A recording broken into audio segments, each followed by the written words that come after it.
Hare Krishna. Dandavat Pranam.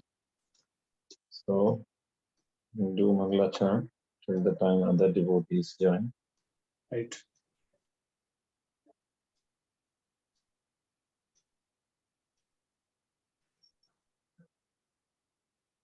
Umagyanatimirandasya Gyananjana Chakshurunmilitam Shri Gurave Namah Vichaitanyamanobhishtam Sthapitam Yena Bhutale Swayam Rupam Kada Vande Aham Shri Guru Shri Yuttapadakamalam Shri Gurun Vaishnavananda Shri Rupam Samaggajatam Sajivam Sadvaitam Savadvaitam Parijana Sahitam Krishna Chaitanya Devam Shri Radha Krishna Padam Sarvana Sri Vishakhanyatansa Namo Om Vishnu Padaya Krishna Bhaktivedanta Swami Niti Namine Namaste Namaste Saraswati Devi Gauravani Pracharine Vishesha Shunyana Pashyata Deshatarine He Krishna Karuna Sindhu Deenabandhu Jagapate Gopesha Gopeshnu Gopika Kanta Radha Kanta Namaste Namastute Tapta Kanchana Kancana Gaurangi Radhe Radhe Vrindavaneshwari Vrindavaneshwari Vrishabhanusute Sute Devi Pranamami Pranamami Vancha Kalpatarubhyascha Kripa Sindhubhya eva cha Patitanam Pavanebhyo Vaishnavibhyo Shri Krishna Chaitanya Prabhu Nityananda Shri Advaita Gadadhara Hare Hare Krishna Hare Krishna Krishna Krishna Hare Hare Hare Hare Hare Hare Ram Hare Ram Ram Ram Ram Hare Hare. Just one minute.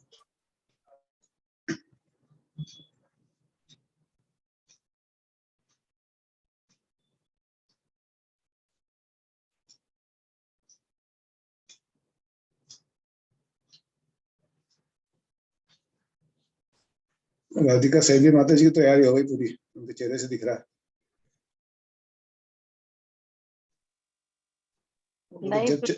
बोले जब चाहो test ले लो, हम तो तैयार है। कुछ भी नहीं हुआ प्रभु जी। अरे वो इस बार तो आपने भी नहीं भेजा अभी तक आंसर लिख के, जो हमें इस बार नहीं कर पाया माता जी को, देखता हूँ मैं अभी, वो अभी इन्होंने डाले ना इसमें। अरे कोई बात नहीं प्रभु जी, मैं तो मजाक कर रही। नहीं वैसे भी मैं प्रभु जी आप जब भेजते हैं ना तो बहुत सपोर्ट रहता है, हमें अपनी गलती सुधारने का मौका मिल जाता है। तो सबसे पहले भक्त लोग पूछ रहे थे कि कौन से दो प्रश्नों को हमको हल करना है। जी जी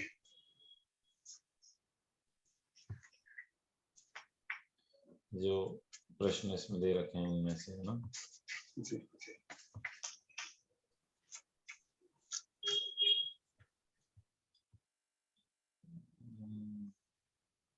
So just a minute.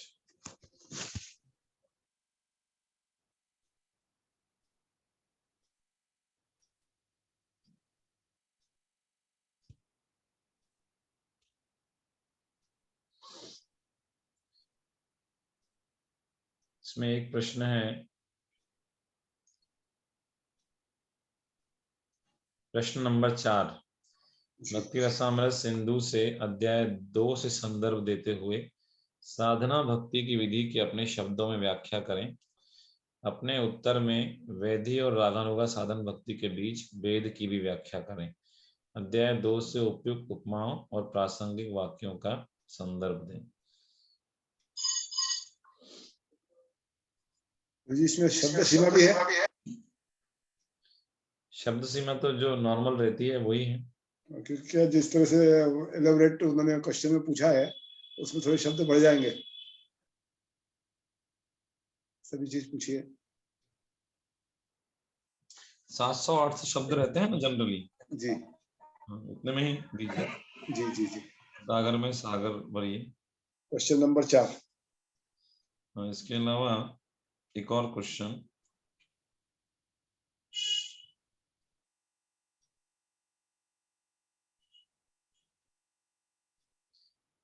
प्रश्न नंबर आई थिंक हरे कृष्णा प्रभु, दंडवत प्रणाम। हरे कृष्ण, दंडवत प्रणाम। प्रश्न नंबर 8, ये अध्याय 11 और 12 का संदर्भ देते हुए साधन भक्ति की 5 सर्वाधिक महत्वपूर्ण वस्तुओं के महत्व का वर्णन करें। उन व्यवहारिक तरीकों को अपने शब्दों में चर्चा करें जिनके द्वारा आप इन 5 वस्तुओं के अभ्यास को सुधार सकते हैं।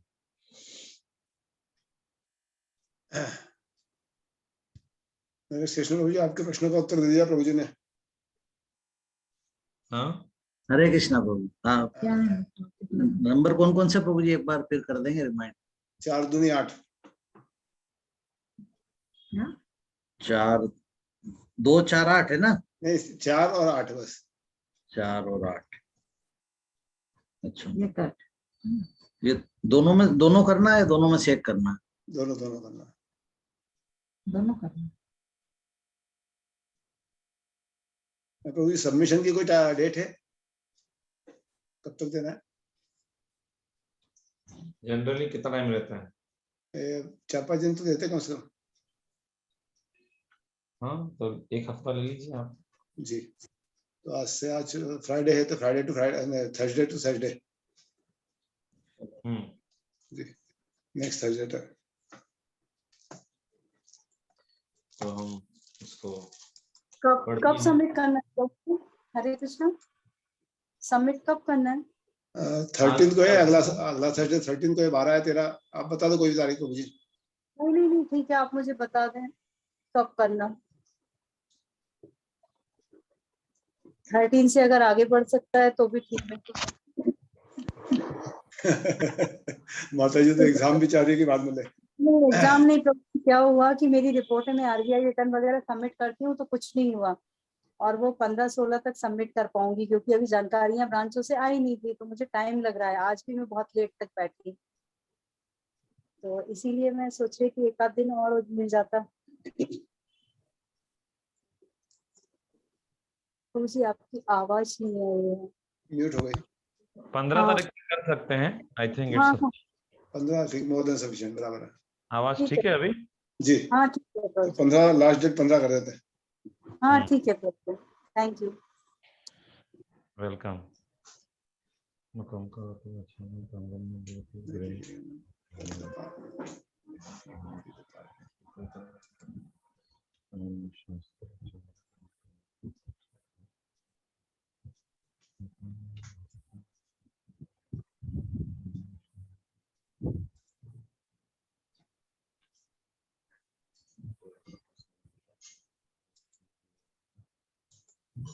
तो हमने कल अध्याय 10 और 11 दो अध्याय को पढ़ा था। जी, तो भक्ति की जो अलग अलग अंग हैं उनका इनमें वर्णन किया जा रहा है, खासकर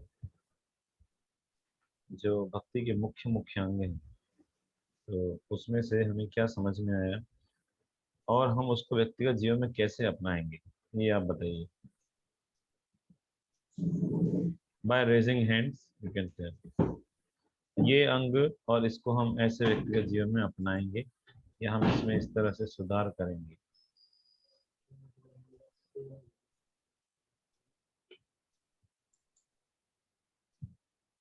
नटवर कृष्ण बाबू। श्रवण की जो हमको इसमें बताया, श्रवण तथा स्मरण की जो विधियां बताई, इसके बारे में बड़ा विस्तार से वर्णन किया था। तो पहले उन्होंने शुरुआत में गरुड़ पुराण का वर्णन किया था कि जैसे स्नेक बाइट के बाद में आदमी अचेत हो जाता है या थोड़ा सा आदि उसमें निद्रा में रहता है, उस तरह का उन्होंने बताया था कि हम लोग सब उसी इसमें है। और जैसे उसको जो सांप का कोई वो मंत्र जानने वाला है, उसको मंत्र से उसको वापस जिला देता है या उसको वापस चेतना आ जाती है, उसको उस तरह से उन्होंने बताया कि हमको हरे कृष्ण महामंत्र के द्वारा हमको चेतना मिल सकती है और इससे हम जागरूक हो सकते हैं। और मुख्य रूप से उन्होंने बताया कि हमको इसके लिए हमको भक्तों का संग करना चाहिए, और वो भी कौन से भक्तों का संग करना चाहिए कि जो इसमें पटु है, इसमें पारंगत है। तो उनका हम भक्त जब संग करेंगे तो हम लोगों का भी इम्प्रूवमेंट आएगा और धीरे धीरे हम जो है इसमें भौतिक कलमश से हमारा जो बंधन है, कड़क है, वो थोड़ा लूजन होगा और धीरे धीरे हमारा भौतिक इससे कल्प से बंधन छूटेगा।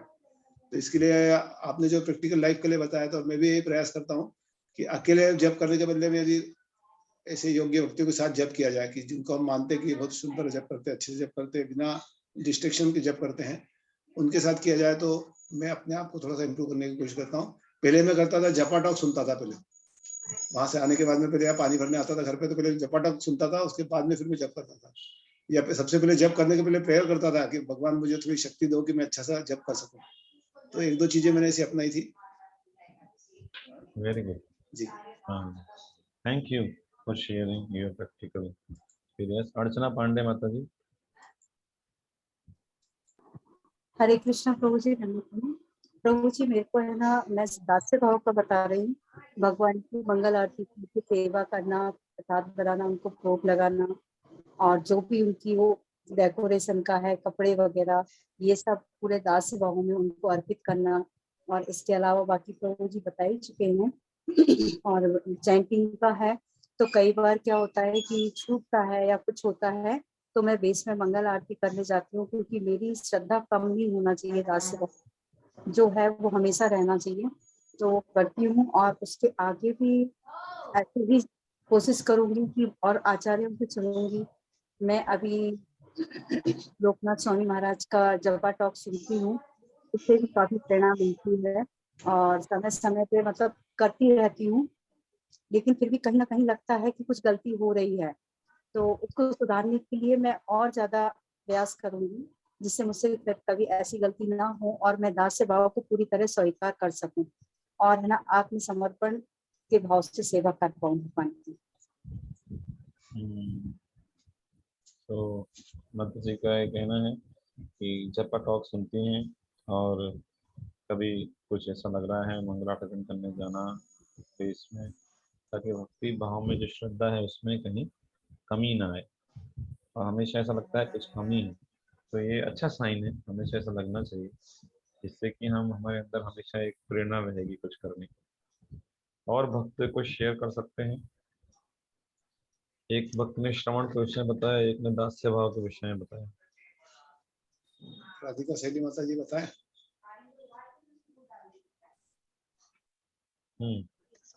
हरे कृष्ण प्रभु जी।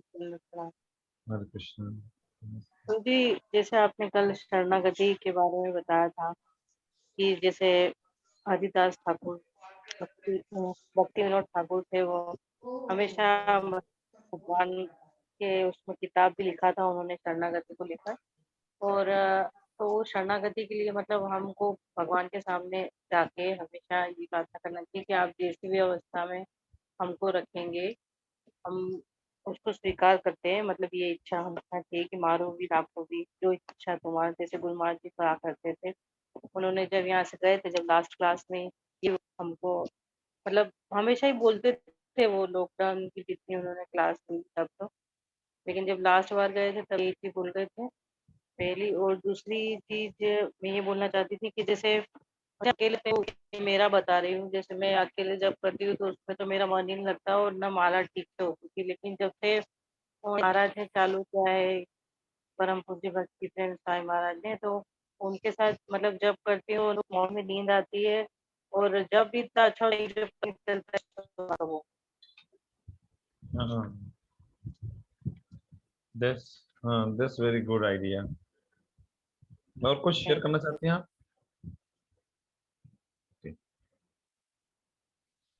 और कुछ नहीं याद आ रहा अभी। ठीक है। नरेश कृष्ण प्रभु बताएं, आप भी सुंदर बताते हैं। माता जी ने जो बताया कि महाराज ने जो शुरू किया है जपा टॉक, तो आप सभी से मैं रिक्वेस्ट करना चाहूंगा कि आपको भी इस तरह आप या तो पर्सनल अपना शुरू कर सकते हैं जो आपसे कनेक्टेड लोग हैं, या फिर आप महाराज का जो जपा सेशन है उसमें आए, क्योंकि हम कई बार जब कोई हमको देख रहा होता है तो हम थोड़ा अटेंटिवली जप करते हैं ना, और अगर आप जब करेंगे तो फिर उठ गए कब बैठ गए कोई नियम नहीं।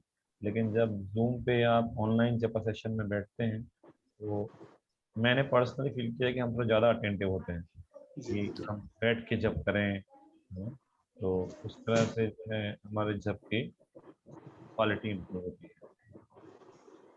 नरेश कृष्ण को हरे कृष्णा प्रभु। ध्यान के विषय में बताया गया है कि जैसे अपन ध्यान करते हैं, भगवान के चरण कमलों का एकाग्र होकर जब ध्यान करते हैं तो अपना भौतिक सुख दुख अनुभव से परे स्वीकार हो जाता है। मतलब ध्यान नहीं मतलब अपन उससे सुख दुख से परे हो जाते हैं। और ऐसे ध्यान से दुराचारी व्यक्ति भी पाप कर्म से छूट सकता है। वैसे ही एक दाय भाग का भी उदाहरण आया है कि पिता की संपत्ति का, जब आपने कल बताया था कि पिता की संपत्ति पे जैसे पुत्र का अधिकारी होता है, वैसे बस उसका सवाल ये है कि उसका जीवित होना जरूरी है। वैसे अगर अपन भक्ति में निरंतर लगे रहेंगे एकाग्रचित होकर और ध्यान लगाकर भगवान का स्मरण करते हुए, तो अपन अपने आगे जा सकते हैं। अपन निश्चित अपने मतलब भगवान के चरण कमलों में अपन जा सकते हैं। ध्यान किस पे किया जाना चाहिए? भगवान के चरण कमलों पे, भगवान के ऊपर ध्यान करना चाहिए, विशेष रूप से भगवान के नाम पे, है ना। ये कोई ध्यान कोई मायावादी ध्यान नहीं है, निर्विशेषवादी निराकार, ये जो है भगवान के ऊपर ध्यान है। Very good. तो इसको कैसे अपनाएंगे व्यवहारिक जीवन में, वो बताइए।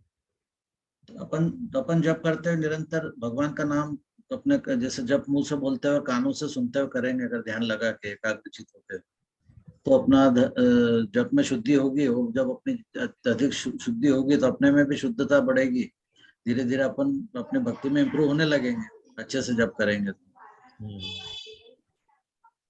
तो इसलिए क्या है, मंत्र ध्यान इस कलयुग में इम्पोर्टेंट है जो आप बता रहे हैं। क्योंकि ऐसे आंख बंद करके ध्यान करेंगे तो सिर्फ मन जो है एक्टिव है, मन ध्यान कर रहा है, लेकिन बाकी सारी इंद्रियां चूंकि इनएक्टिव है, धीरे धीरे नींद आ जाएगी। कि जब मंत्र को फोकस करेंगे तो कान भी सुनने में एक्टिव है, जिह्वा बोलने में एक्टिव है, मन जो है ध्यान करने में एक्टिव है उस मंत्र के ऊपर। तो हमारे उसको एक्टिवनेस के कारण हमारे सुनने के चांस और वो जो प्रोसेस है वो इजी हो जाता है। तो इसलिए मंत्र ध्यान की विधि उत्तम भी है और सरल भी है। प्रभु जी, क्या सामने कुछ लोग लिखा हुआ जो रहता है वो कार्ड को साथ में लेके बैठते हैं, क्या वो भी उसमें आंखें भी एंगेज हो जाती है? वो भी किया जा सकता है?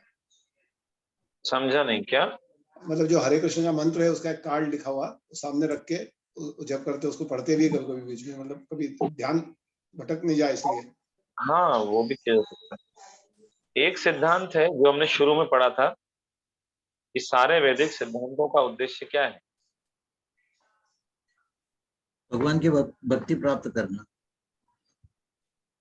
Always remember Krishna, never forget. हमेशा कृष्ण का स्मरण करना, कभी कृष्ण को नहीं भूलना।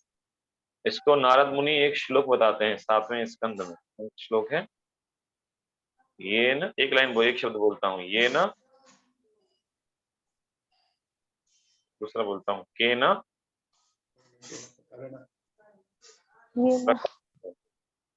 अभी आगे आप बताइए। ये न के न प्रकारेण,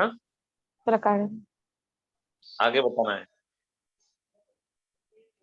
मना कृष्णे निवेश है, तो लिख लेना चाहिए ये न केन, इस प्रकार से या उस प्रकार से, बाय हुक और बाय क्रूक, जिस तरह बोलते हो, मन को कृष्ण में लगाना चाहिए। मन कृष्ण निवेश।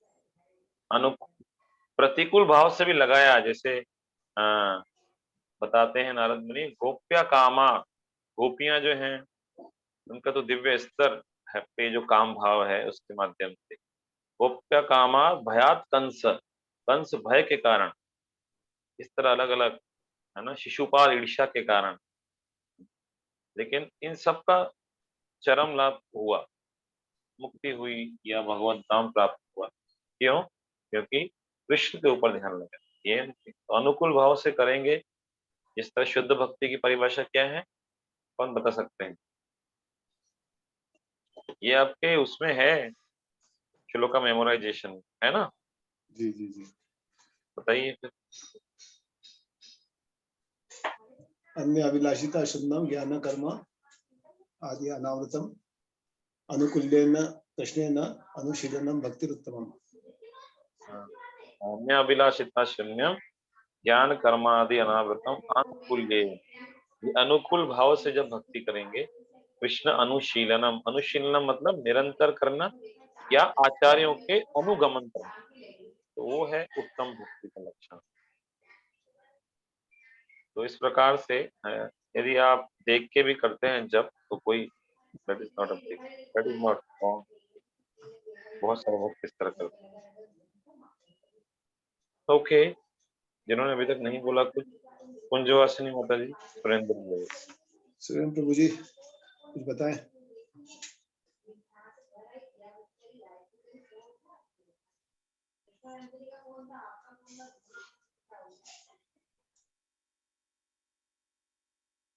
ठीक है, कुंजवासिनी माता जी। हरे कृष्ण प्रभु जी। हरे कृष्ण। ऑलमोस्ट सब कवर हो गया है। सब कवर हो गया। ठीक है, आप कुछ रिपीट कर दीजिए। हरे कृष्णा प्रभु जी।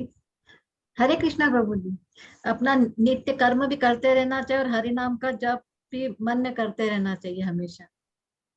हाँ, नित्य कर्म भी और हरि नाम का जप भी करते हैं। और भगवान कहेंगे वो ही करना भक्ति योग है, और अपने कर्म की इच्छा भी, कर्म के फल को त्याग करना कर्म योग, और भगवान कहेंगे वो करना भक्ति योग है। तो हमें क्या करना चाहिए? भगवान कहे वो ही करना। हाँ, तो उसको हम कैसे कर रहे हैं अभी? ये अध्ययन करके, शास्त्र का अध्ययन करके। हाँ, जिस तरह भगवान ने कहा कि मेरा नाम लो, हम नाम ले रहे हैं। हाँ, भगवान ने कहा कि मेरे भक्तों का संग करो, तो हम संग कर रहे हैं।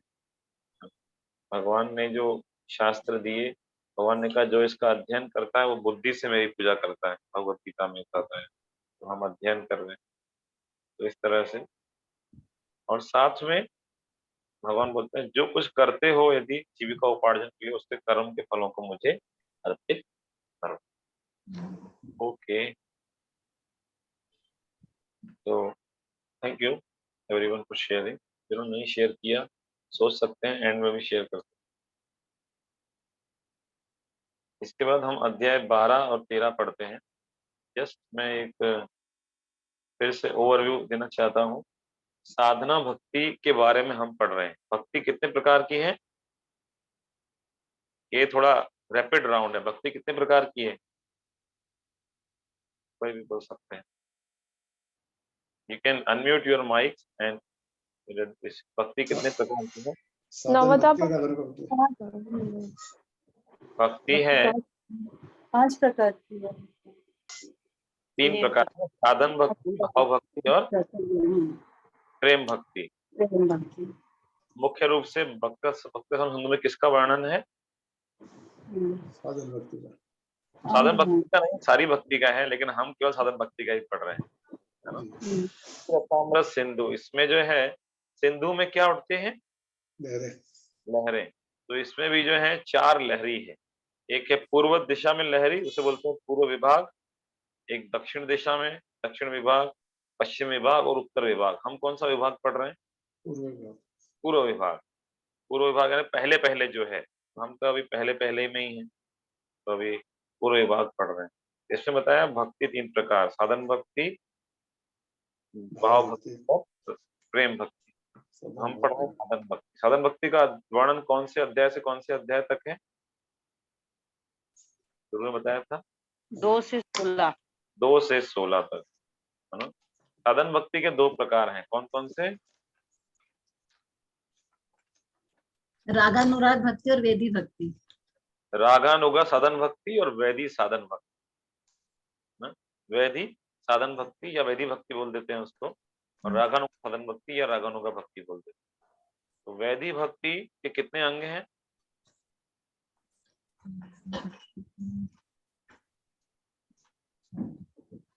64। ताड़ाताड़ी बोलिए, ताड़ाताड़ी। तड़ातड़ी। तो सोचते वैदी भक्ति 64 है, 64 है। उसमें से जो जिसमें पहले 20 क्या हैं?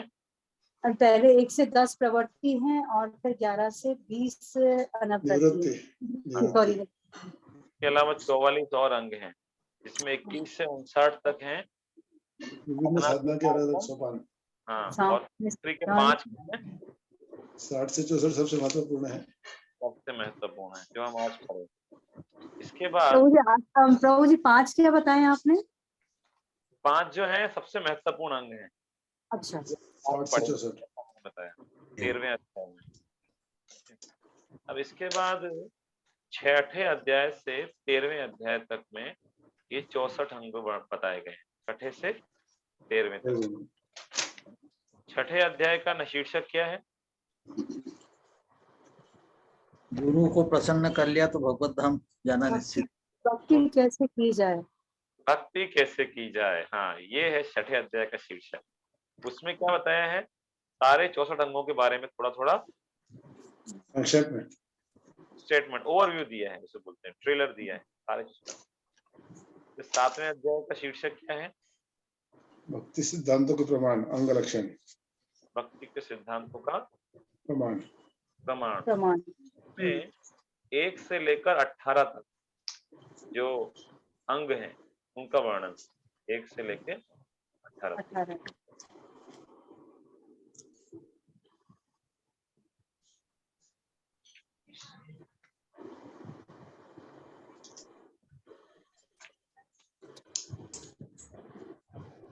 के बाद है अध्याय 8, उसमें मुख्य रूप से क्या शीर्षक है उसका? वर्जनीय अपराध। वर्जनीय जो है अपराध जिनसे बचना चाहिए, वो 19वां अंग है, उसका वर्णन।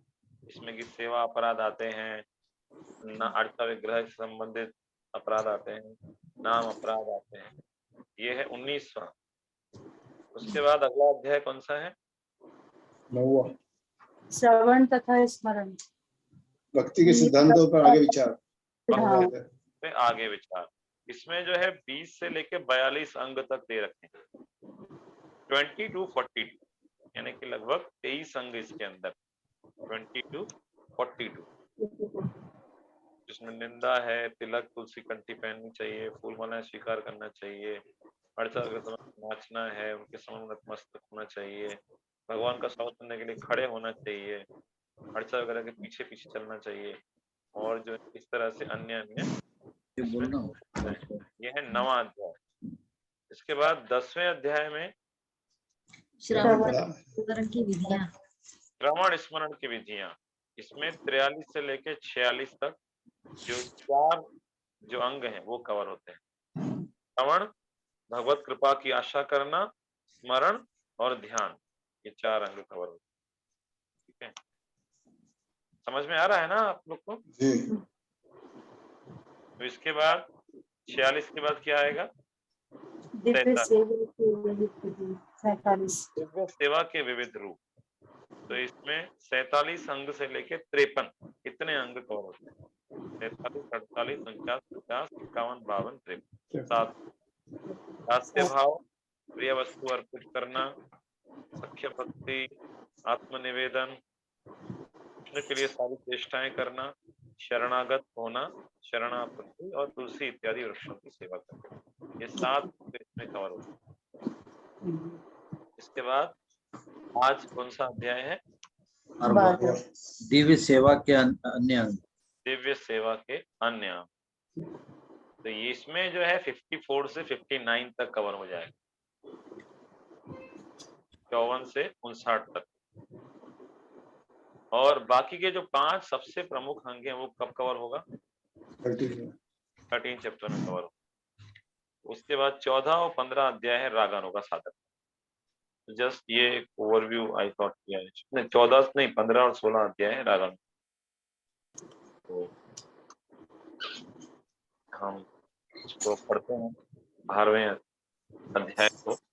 इसमें जो है जो चीजें हैं सभी बहुत ही व्यवहारिक हैं और हमारे भक्ति जीवन के बहुत बहुत महत्वपूर्ण है। तो हमको इस तरह पढ़ना है कि कैसे हम इसको ग्रहण कर सकते हैं। इस तरह नहीं पढ़ना है कि इस ओबीए का आंसर देना है, ओबीए का आंसर तो आप दे ही देंगे, लेकिन आउट ऑफ बॉडी है ना, ओबीए वो कैसे होगा वो हमको देखना है। तो लेट्स रीड इट। जैसे कल श्रवण कीर्तन था तो फिर से यहाँ बताया शास्त्रों का श्रवण। मैं पढ़ता हूँ। श्री रूप गोस्वामी की जय। कथामृत सिंधु ग्रंथ की जय। जय श्रील प्रभुपाद की जय। जय। हरि हरि बोल। शास्त्रों का श्रवण। श्रील रूप गोस्वामी के अनुसार कोई भी ऐसी पुस्तक जो भक्ति के अग्रसर होने में प्रकाश डालती है वह शास्त्र मानी जाती है। श्रील मध्वाचार्य ने भी शास्त्र की परिभाषा, शास्त्र की परिभाषा यहाँ नोट कर सकते हैं आप, है ना। ऐसी पुस्तक जो भक्ति के अग्रसर होने में प्रकाश डालती है वह शास्त्र मानी जाती है। श्रील मध्वाचार्य ने भी शास्त्र की परिभाषा रामायण, महाभारत, पुराण, उपनिषद, वेदांत या ऐसे ही शास्त्रों के अनुसरण में लिखे अन्य ग्रंथ के रूप में दी है। स्कंद पुराण में आता है, जो व्यक्ति वैष्णव भक्ति के अनुशीलन को प्रतिपादित करने वाले साहित्य के अध्ययन में निरंतर लगा रहता है वह मनुष्य समाज में कीर्ति पाता है और भगवान कृष्ण उस पर प्रसन्न होते हैं। जो व्यक्ति ऐसे साहित्य को अपने घर में सावधानी पूर्वक संजो कर रखता है और उसे सादर नमस्कार करता है वह सारे पाप फलों से मुक्त हो जाता है और अंततः देवताओं द्वारा पूजनीय बनता है। नारद मुनि के प्रति एक कथन है नारद मुनि को, हे नारद, जो व्यक्ति वैष्णव साहित्य लिखता है और अपने घर में ऐसे साहित्य को रखता है उसके घर में सदैव भगवान नारायण का वास होता है। हरि बोल। तो आप सभी घर में भगवान नारायण वास कर रहे हैं। जय। श्रीमद् भागवत में कहा गया है 12, 13, 15 मतलब 12 स्कंद 13 अध्याय 15 श्लोक। श्रीमद् भागवतम समस्त वेदांत दर्शन का सार है। जो व्यक्ति किसी न किसी तरह श्रीमद् भागवत के अध्ययन में अनुरक्त हो गया है उसे अन्य साहित्य पढ़ने में कोई स्वाद नहीं आता। दूसरे शब्दों में जिस व्यक्ति ने श्रीमद् भागवत के दिव्य आनंद का आस्वाद लिया है वह संसारी लेखनों से कभी संतुष्ट नहीं हो सकता। यह शास्त्रों का श्रवण करना चाहिए। आगे पढ़िए। मथुरावास वराह पुराण में अल्फाबेटिकल ऑर्डर में अल्फाबेटिकल में अर्चना माता जी पढ़े आप। हरे कृष्ण। मथुरावास वराह पुराण में मथुरा के आवासीय मकानों की प्रशंसा पाई जाती है। भगवान वराह पृथ्वी के लोगों से कहते हैं, जो व्यक्ति मथुरा के अतिरिक्त अन्य स्थानों के प्रति आकृष्ट होता है वह निश्चय रूप से माया द्वारा सम्मोहित हो जाएगा।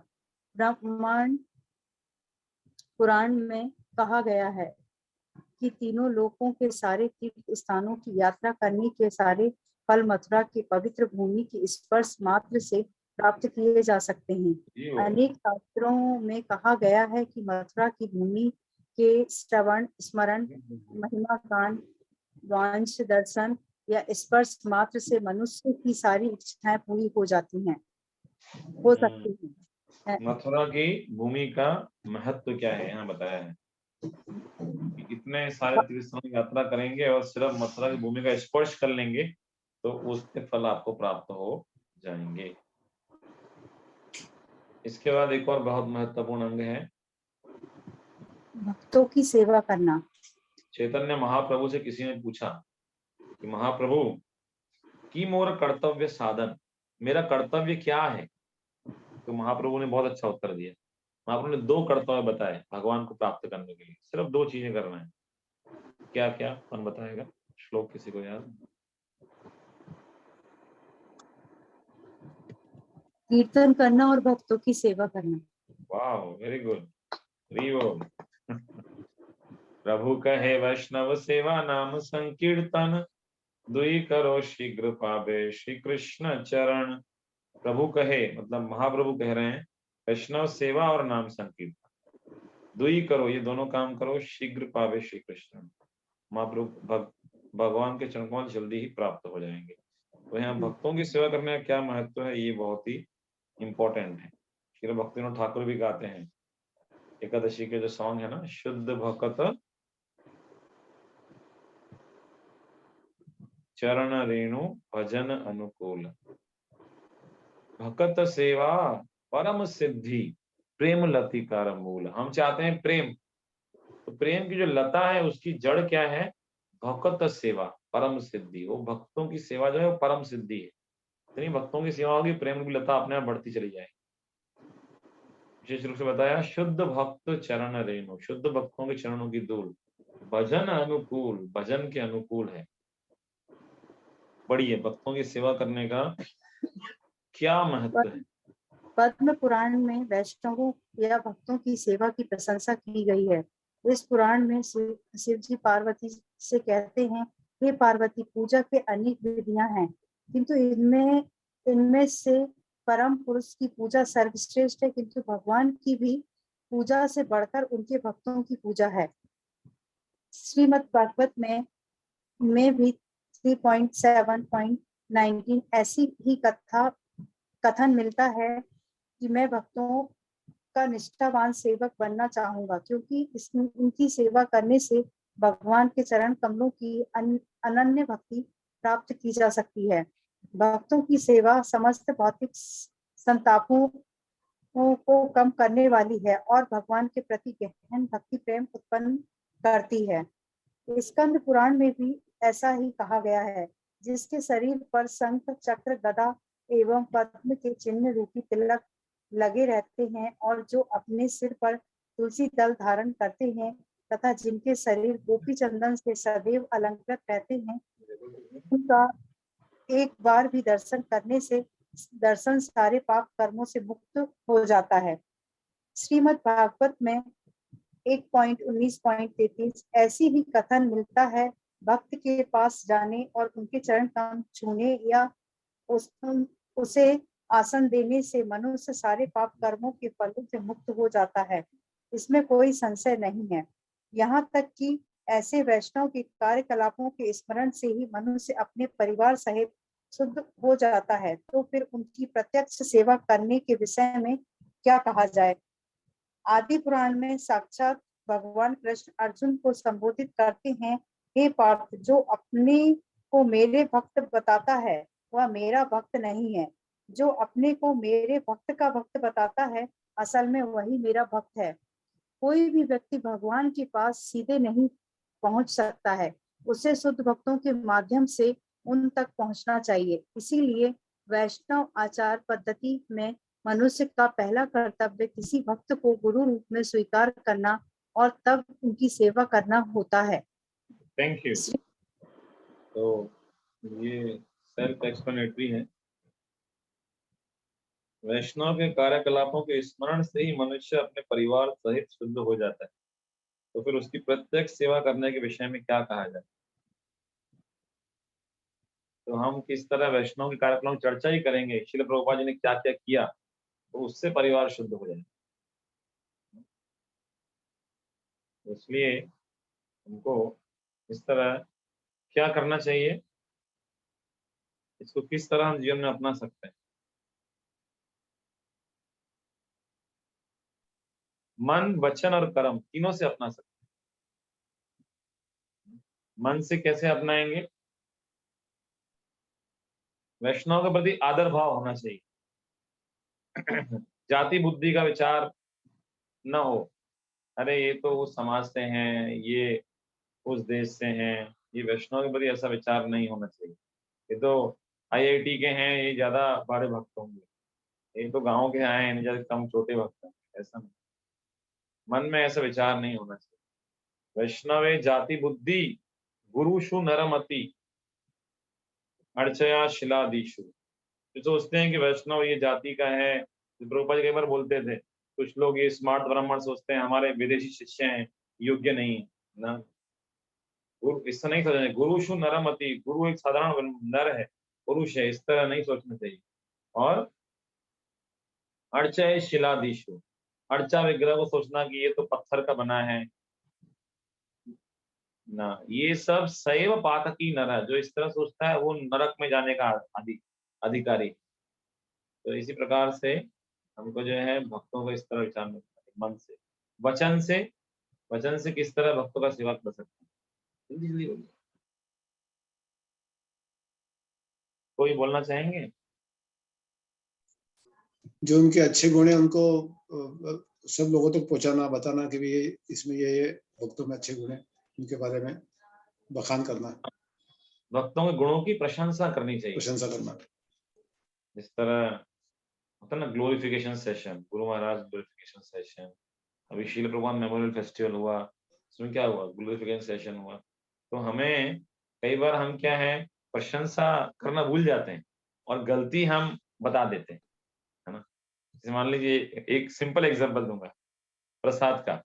तो मान लीजिए एक दिन प्रसाद 30 दिन अच्छा बना और 31वें दिन खराब बना, तो हम क्या बोलेंगे? कई बार ऐसा होता है, ऐसा नहीं कि आप लोग ऐसा बोलते हैं, प्रभु जी आज प्रसाद गड़बड़ है, गड़बड़ है। लेकिन जो 30 दिन अच्छा बना, हमने वो नहीं बताएंगे। एक दिन, 2 दिन, 5 दिन ऐसा नहीं बताया कि आज प्रसाद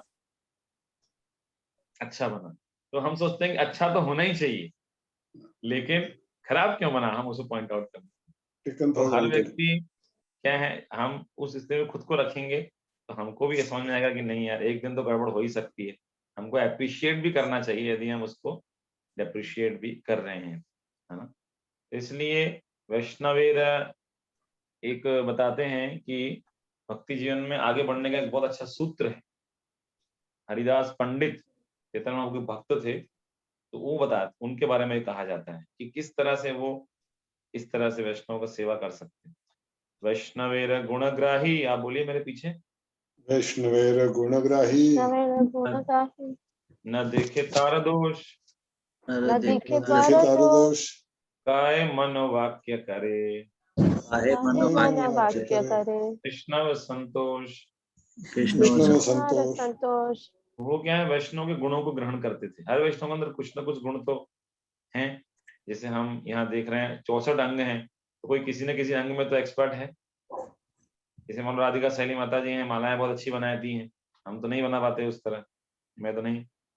इसी तरह से नटवर कृष्ण प्रभु हैं, अर्चा वगैरह की पूजा इतने अच्छे से करते हैं, है ना। हम अर्चना पांडे माता जी के यहाँ गए थे, उन्होंने बहुत अच्छा प्रसाद बना के खिलाया था महाराज के साथ में, है ना।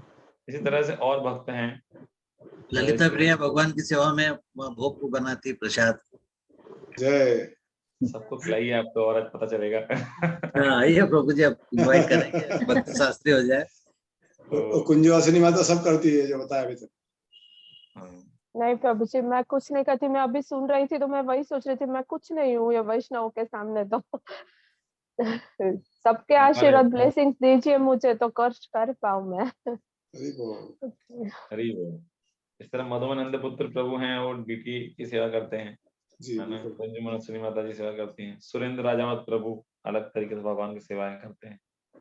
तो आप कुछ बोल सकते डॉक्टर कृष्ण सुरेंद्र प्रभु के बारे में? सुरेंद्र प्रभु जी सबसे अच्छी सेवा कर रहे हैं, छात्रों का भविष्य बना रहे हैं प्रभु, अपना कर रहे हैं, तो उसमें वहां पे भी उनको भक्ति के बारे में बताते हैं प्रभु जी। सिर्फ उनको कोरा ज्ञान नहीं दे रहे, किताबी ज्ञान, उनको सबको भक्ति के बारे में बताते, उनको जागरूक करते भगवान के प्रति। ये बहुत अच्छा काम कर रहे हैं। तो ये बहुत ही महत्वपूर्ण अंग है ना, कि भक्तों की सेवा, भक्तों की महिमा कीर्तन करना। आप देखिए शिव जी पार्वती से कहते हैं, हे पार्वती पूजा की अनेक विधियां हैं, किंतु इनमें से परम पुरुष की पूजा सर्वश्रेष्ठ, किंतु भगवान की पूजा से भी बढ़कर है उनके भक्तों की पूजा। श्लोक याद है किसी को, आपको ये वाला? आराधनानां सर्वेषां विष्णुराराधनं परम, अस्मात् परतरं देवी तदीयानां समर्चनम। आराधनानां सर्वेषां, सारी जो आराधनाएं हैं उसमें विष्णु की आराधना सर्वश्रेष्ठ। अस्मात् परतरम देवी, हे देवी उससे भी श्रेष्ठ है। तदीयानाम, तदीयानाम मतलब उनसे संबंधित जो लोग हैं उनकी आराधना। तो जितना श्रेष्ठ, भगवान बोलते हैं जो मेरे भक्त का भक्त है वो मेरा भक्त है, जो मेरा भक्त है वो मेरा भक्त नहीं है। तो भक्त की महिमा कितनी है, तो वो महिमा को यदि हम गाते हैं, वैष्णवेर गुणग्राही, गुण ग्रहण करते हैं, न देखे तार दोष, दोषों में विचार नहीं करते हैं। दोष तो सब में है, नहीं तो भगवत धाम में क्यों नहीं होते, यहाँ क्यों होते, है ना। इस तरह से विचार। तो काय मन वाक्य करे वैष्णव संतोष, इस तरह वैष्णव गुणों को ग्रहण करना, दोष नहीं देखना, और शरीर मन वाणी से वैष्णव को संतोष देना, वैष्णव को आनंद प्रदान करना, मन से उनका आदर भाव रखने का प्रयास करना, और क्या बोलते हैं, वाणी से उनको गुणगान करना, उनके अच्छे गुणों के प्रशंसा करना। फॉर एग्जाम्पल कोई अच्छी क्लास देते हैं, है ना, तो उसके बाद हम पास में जाके बता सकते हैं, प्रभु जी हम अच्छी क्लास दी आपने, हमको ये पॉइंट अच्छा लगा, क्योंकि वो व्यक्ति ने 1-2 घंटा तो मेहनत की होगी, क्लास देने के लिए, तैयारी करने के लिए, तो उनको भी अच्छा लगता है कि उनको उत्साहवर्धन होता है। जिस तरह से मैं लेक्चर सुन रहा था, सुखदेव गोस्वामी इतना अच्छे से बता रहे हैं, कैसे बता रहे हैं, उनको उत्साह कहाँ से आ रहा है? सुनने वालों से। सुखदेव गोस्वामी बोल रहे हैं, हाँ, सुनने वालों, सुखदेव गोस्वामी परीक्षित महाराज को बोल रहे हैं कि आपकी सुनने की इतनी रुचि है कि मेरे अंदर बोलने की अंदर प्रेरणा मिलती जा रही है। जैसे आप लोगों की रुचि है तो मैं थोड़ा कुछ बोल रहा हूँ। तो उस प्रकार से ये इस तरह से है। यदि यदि सारे श्रोता ऐसे बैठे हैं, कोई सो रहा है, तो बोलने वाले को लगेगा कि अब छोड़ो यार, खत्म करो, टाइम हो गया है। और नहीं तो कोई अगर अच्छे से अटेंटिवली किताब लेके बैठे हैं, तो सुन रहे हैं, तो बोलने वाले की भी रुचि आती है। तो इस तरह बताते हैं कि श्रोता और वक्ता दोनों यदि उत्तम है तो श्रीमद् भागवतम का जन्म होता है। परीक्षित महाराज और सुखदेव गोस्वामी। तो इस तरह से जो है हमें होना चाहिए। और कर्म काय शरीर से हम वैष्णव की सेवा कर सकते हैं, प्रसाद भोग बनाना, प्रसाद ऑफर, प्रसाद खिलाना, और बहुत सारी सेवाएं हैं, मंदिर मार्जन करना, व्यक्तिगत रूप से सेवा करना, इस तरह से। हरे कृष्ण। इसके बाद आगे पढ़ते हैं। श्रील रूप गोस्वामी कहते हैं कि भक्ति रसामृत सिंधु में विभिन्न शास्त्रों से दिए गए सारे उद्धरण महान आचार्य तथा भगवत भक्तों को मान्य है। इसके बाद है अपने पद के अनुसार भगवान की सेवा करना। पद्म पुराण में कहा गया है कि मनुष्य को चाहिए कि अपनी आर्थिक स्थिति के अनुसार विभिन्न उत्सवों को संपन्न करे। हर व्यक्ति को चाहिए कि भगवान के विभिन्न उत्सवों एवं समारोहों को अवश्य मनाए। आगे पढ़िए, कार्तिक में भक्ति करना। अभी कार्तिक आने वाला है तो उससे थोड़ा फायदा मिलेगा पढ़ने का। नरेश कृष्ण प्रभु, नटर कृष्ण आपने पढ़ ली, नरेश कृष्ण प्रभु। हरे कृष्ण प्रभु। कार्तिक में भक्ति करना। इन सर्वाधिक महत्वपूर्ण उत्सव में से एक उत्सव है ऊर्जा व्रत। यह कार्तिक, अक्टूबर, नवंबर मास में मनाया जाता है। इस उत्सव में विशेषतया वृंदावन में दामोदर रूप में भगवान के आचार विग्रह की पूजा का विशेष कार्यक्रम होता है। दामोदर का संदर्भ है अपनी माता यशोदा द्वारा कृष्ण को रस्सी से बांधे जाना। कहा जाता है कि जिस प्रकार भगवान दामोदर अपने भक्तों को अत्यंत प्रिय है, उसी प्रकार दामोदर मास अर्थात कार्तिक मास भी उन्हें अति प्रिय है। कार्तिक मास में ऊर्जा व्रत के समय मथुरा में भक्ति करने के विशेष संस्कृति की जाती है। आज भी अनेक भक्त इस प्रथा का पालन करते हैं। वे मथुरा या वृंदावन में पूरे कार्तिक मास में भक्ति करने के उद्देश्य से वहां जाकर ठहरते हैं। पद्म पुराण में कहा गया है, भगवान भक्त को मुक्ति का भौतिक सुख तो दे सकते हैं, किंतु भक्तगण कार्तिक मास में मथुरा में रहकर कुछ भक्ति कर लेने पर ही भगवान की शुद्ध भक्ति प्राप्त करना चाहते हैं। तात्पर्य यह है कि भगवान उन सामान्य व्यक्तियों को भक्ति नहीं प्रदान करते जो भक्ति के विषय में निष्ठावान नहीं है, किंतु ऐसे निष्ठा रहित व्यक्ति भी यदि कार्तिक मास में विशेषतः मथुरा मंडल में रहकर विधि पूर्वक भक्ति करते हैं तो उन्हें भगवान की व्यक्तिगत सेवा प्राप्त होती है।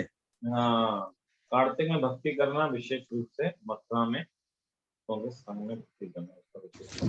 कार्तिक मास भगवान को प्रिय है। भगवान की लीला संबंधी उत्सवों को मनाना। ललिता प्रिया माता जी पढ़। इसलिए रिजर्वेशन मिलता है मथुरा का भी कार्तिक मास में। भगवान के लीला संबंधी उत्सवों को मनाना। भविष्य पुराण में भगवान के प्राक जन्मदिन तथा उनकी अन्य दिव्य लीलाओं को उत्सव रूप में मनाने के विषय में यह कहा गया है, हे जनार्दन कृष्ण, हमें बतलाए कि आपकी माता देवकी देवी ने आपको किस दिन जन्म दिया। यदि आप हमें यह बता दे तो हम उस तिथि को महोत्सव मनाएं। हे केशी के सहारा केशव, हम आपके चरण कमलों पर पूर्ण रूपेण शरणागत हैं और हम उत्सव के द्वारा आपको केवल प्रसन्न करना चाहते हैं। भविष्य पुराण का यह कथन इसका प्रमाण है कि भगवान के विविध उत्सवों को मनाने से भगवान अवश्य ही प्रसन्न होते हैं। अत्यधिक भक्ति पूर्वक अर्चा विग्रह की सेवा करना। आदि पुराण में कहा गया है कि जो व्यक्ति भगवान के पवित्र नाम का निरंतर कीर्तन करता है और जो भक्ति में तल्लीन रहकर दिव्य आनंद का अनुभव करता है, उसे केवल मुक्ति कभी नहीं दी जाती, अपितु भक्ति की सुविधाएं प्रदान की जाती है। मुक्ति का अर्थ है भौतिक कलमश से छुटकारा।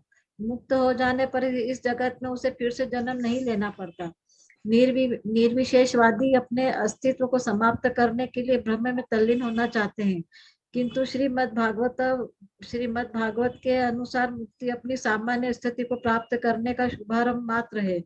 हर जीव की सामान्य स्थिति भगवत सेवा में संलग्न होना है।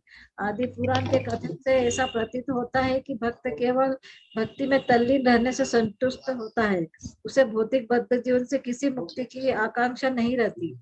दूसरे शब्दों में जो व्यक्ति भक्ति में तल्लीन रहता है वह ऊपर से भले ही भौतिक जीवन स्थिति में रहता प्रतीत हो, किंतु वास्तव में मत रहता नहीं है। Thank you. तो इस प्रकार से हमने देखा भक्त सेवा यानी भक्त संग, अर्चा विग्रह की सेवा। इसके बाद है श्रीमद् भागवत श्रवण, भक्तों के बीच श्रीमद् भागवत का श्रवण, इसका क्या महत्व है? पढ़िए प्रभु जी। नेक्स्ट नटवर कृष्ण, आपने पढ़ा? आप पढ़ नहीं। भक्तों के बीच श्रीमद् भागवत का पाठ। श्रीमद् भागवत वैदिक ज्ञान का कल्पतरु है। इसमें एक एक पॉइंट बहुत इंपॉर्टेंट है, आप ध्यान से सुनिएगा ना, एक एक पैराग्राफ इज वेरी इंपॉर्टेंट। वेद का अर्थ है ज्ञान की राशि। मानव समाज को जिस ज्ञान की आवश्यकता है वो श्रीमद् भागवतम में पूर्णतया प्रस्तुत किया गया है। वैदिक ग्रंथों में ज्ञान की विविध शाखाएं हैं, जिनमें समाज विज्ञान, राजनीति, औषध तथा सैन्य कला भी सम्मिलित है।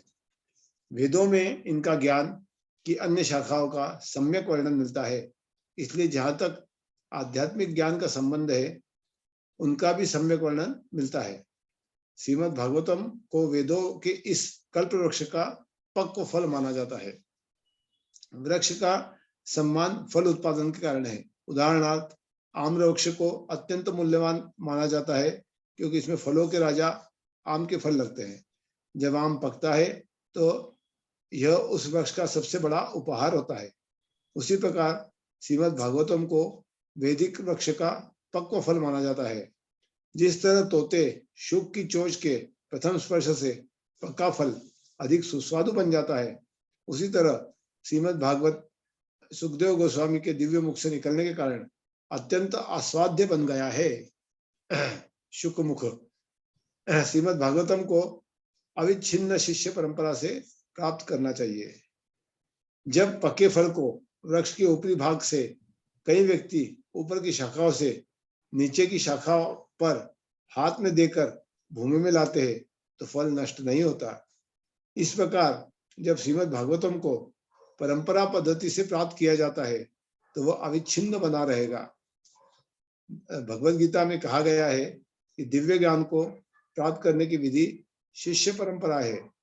ऐसे ज्ञान को उन परंपरागत अधिकारियों के व्यक्तियों के माध्यम से प्राप्त करना चाहिए जो शास्त्रों के असली प्रयोजन को जानते हैं। बहुत सुंदर बताया।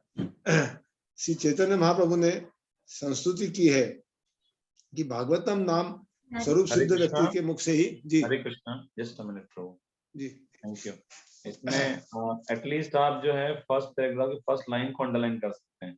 वे श्रीमद् भागवतम को अविच्छिन्न शिष्य परंपरा से प्राप्त करना चाहिए। बिल्कुल सही। तो उससे आपको समझ में आएगा कि अविच्छिन्न यानी जो टूटी नहीं है शिष्य परंपरा। इस प्रकार आम के उदाहरण दिया, क्या उदाहरण दिया? आम पेड़ों से निकालना आम को तो हाथों से लेके नीचे लाना, उसको एकदम फेंक देंगे या कुछ कर देंगे तो टूट जाएगा। हाँ, तो इसलिए परंपरा से ज्ञान प्राप्त होगा तो सही है। तो ये परंपरा कहाँ से शुरू हुई? भगवान कृष्ण से। अब वो ज्ञान किससे सुनना चाहिए? श्री चैतन्य महाप्रभु ने संस्तुति की है कि भागवतम नामक स्वरूप सिद्ध व्यक्ति के मुख से श्रीमद् भागवत सीखनी चाहिए। ये हमने पहले भी पढ़ा था जी, है ना, जैसे कल ही सुना था, कल परसों। सांप जो है जो दूध को स्पर्श कर देगा तो दूध जाएगा।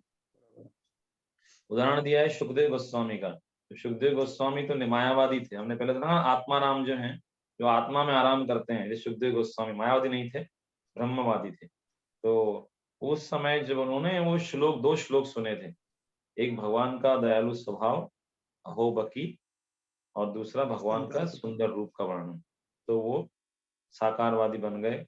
तो पूरी भागवत सुनी और फिर पूरी भागवत सुनाई। तो ये है श्रीमद् भागवत के पाठ का महत्व।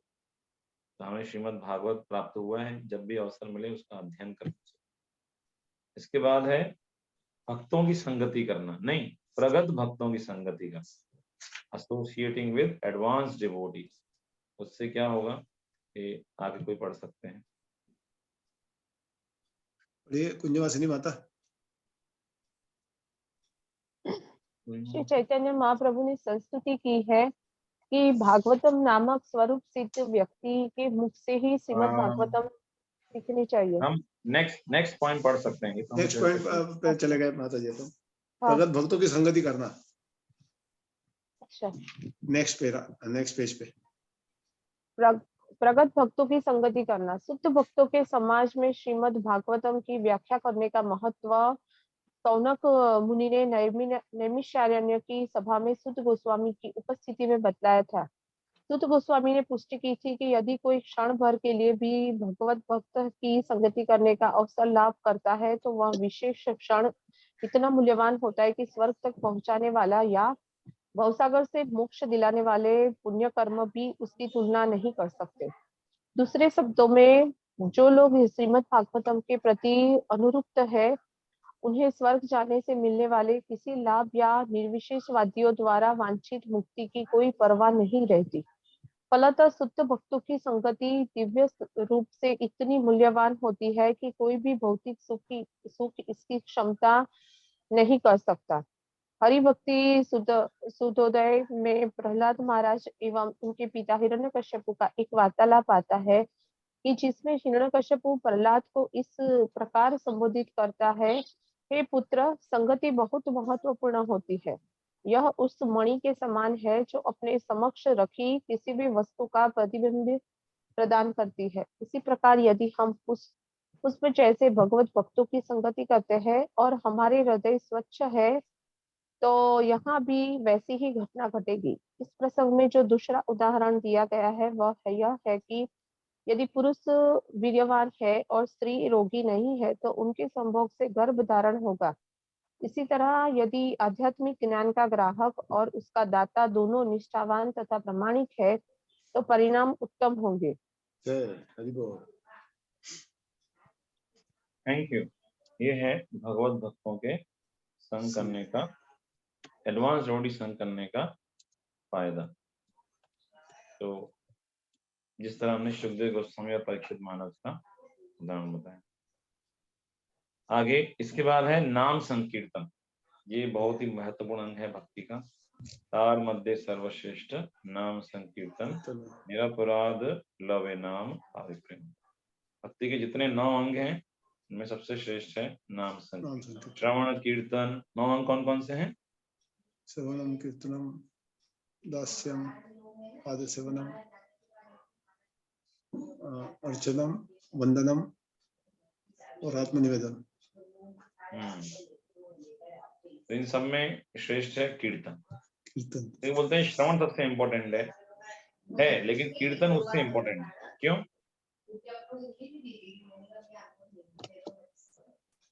चेतो दर्पण मार्जना। श्रवण इम्पोर्टेंट है शुरू में। हाँ, एक बार श्रवण की शुरू में भाई हरिनाम का महत्व क्या है वो समझने के लिए श्रवण इम्पोर्टेंट। एक बार समझ लिया उसके बाद कीर्तन इज मोर इम्पोर्टेंट। कीर्तन में श्रवण तो इंक्लूड है ना जी। आप कीर्तन कर रहे हैं तो you are also hearing, it's not that you are not hearing. So in this way it includes shravan also. कीर्तन में दोनों चीजें इंक्लूड हैं, तो इसलिए कीर्तन सबसे इम्पोर्टेंट है। तो भगवान नाम का ये पहले भी हमने पढ़ा था, भगवान नाम का कीर्तन कितना इम्पोर्टेंट है। सो somebody can read it. Surendra जी इसको बताएं कीर्तन के बारे में। सुरेंद्र प्रभु जी।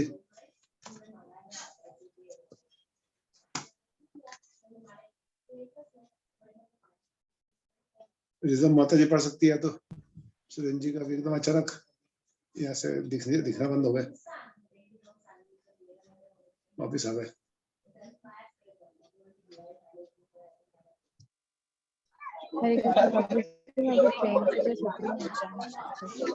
ठीक है माता जी। सुरेंद्र प्रभु जी आप पढ़ रहे हैं या फिर राधिका सही पढ़ेगी? हाँ, राधिका सही माता जी पढ़ सकती हैं, पढ़िए।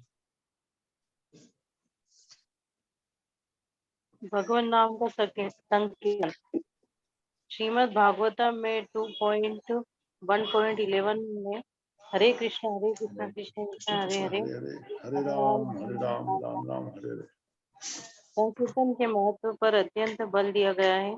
सुखदेव गोस्वामी महाराज परीक्षित को बतलाते हैं, हे राजन, यदि कोई व्यक्ति हरे कृष्ण महामंत्र संकीर्तन में पूरी तरह से अनुरक्त है तो वह यह समझना चाहिए कि उसने परम सिद्धावस्था प्राप्त कर ली। इसका विशेष रूप से उल्लेख हुआ है कि अपने कर्मों के फल की इच्छा रखने वाले कर्मी परम पुरुष से तादात्म्य की इच्छा रखने वाले ज्ञानी तथा योग सिद्धियों की इच्छा रखने वाले योगी जन महामंत्र कीर्तन मात्र से समस्त सिद्धियों के फल प्राप्त कर सकते हैं। सुखदेव गोस्वामी निर्णीतम शब्द का प्रयोग करते हैं, जिसका अर्थ है यह पहले ही निश्चित हो चुका है। वे मुक्त आत्मा है, अतः वह किसी ऐसी बात को स्वीकार नहीं करते थे जो निर्णयात्मक न हो। अतः वह सुखदेव गोस्वामी बल कर इस निष्कर्ष पर पहले ही पहुंचा जा चुका है कि जिसने संकल्प पूर्वक दृढ़ता पूर्वक हरे कृष्ण मंत्र में संकीर्तन की अवस्था प्राप्त कर ली है, उसको कर्म ज्ञान तथा योग की अग्नि परीक्षाओं में खरा उतरा मान लेना चाहिए। इसी बात की पुष्टि आदि पुराण में विष्णु द्वारा की गई है। अर्जुन को संबोधित करते हैं, जो व्यक्ति मेरे दिव्य कीर्तन में लगा रहता है उसे सदा मेरी संगति में रहता मान लो। मैं तुमसे स्पष्ट करता हूँ, मैं ऐसे भक्त को का आसानी से कृतदास बन जाता हूँ। आया है, हरे कृष्ण मंत्र का कीर्तन उसी व्यक्ति के होठों पर रहता है जिसने अनेक जन्मों तक वासुदेव की पूजा की है। आगे यह भी कहा जाता है, भगवान के पवित्र नाम तथा साक्षात भगवान में कोई अंतर नहीं होता।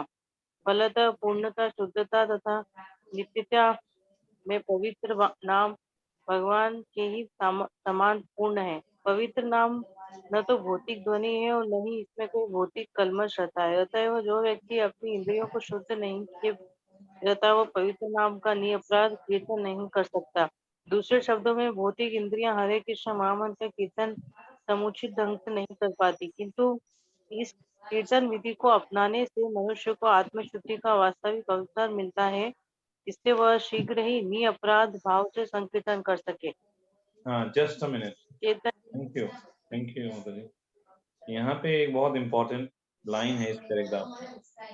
कई बार हम बोलते हैं हमारा नाम कर रहे हैं लेकिन फल नहीं मिल रहा है। ये कॉमन क्वेश्चन आता है ना कई बार। जी, इसका कारण क्या है? निरपराध भाव से नहीं करते। और कोई?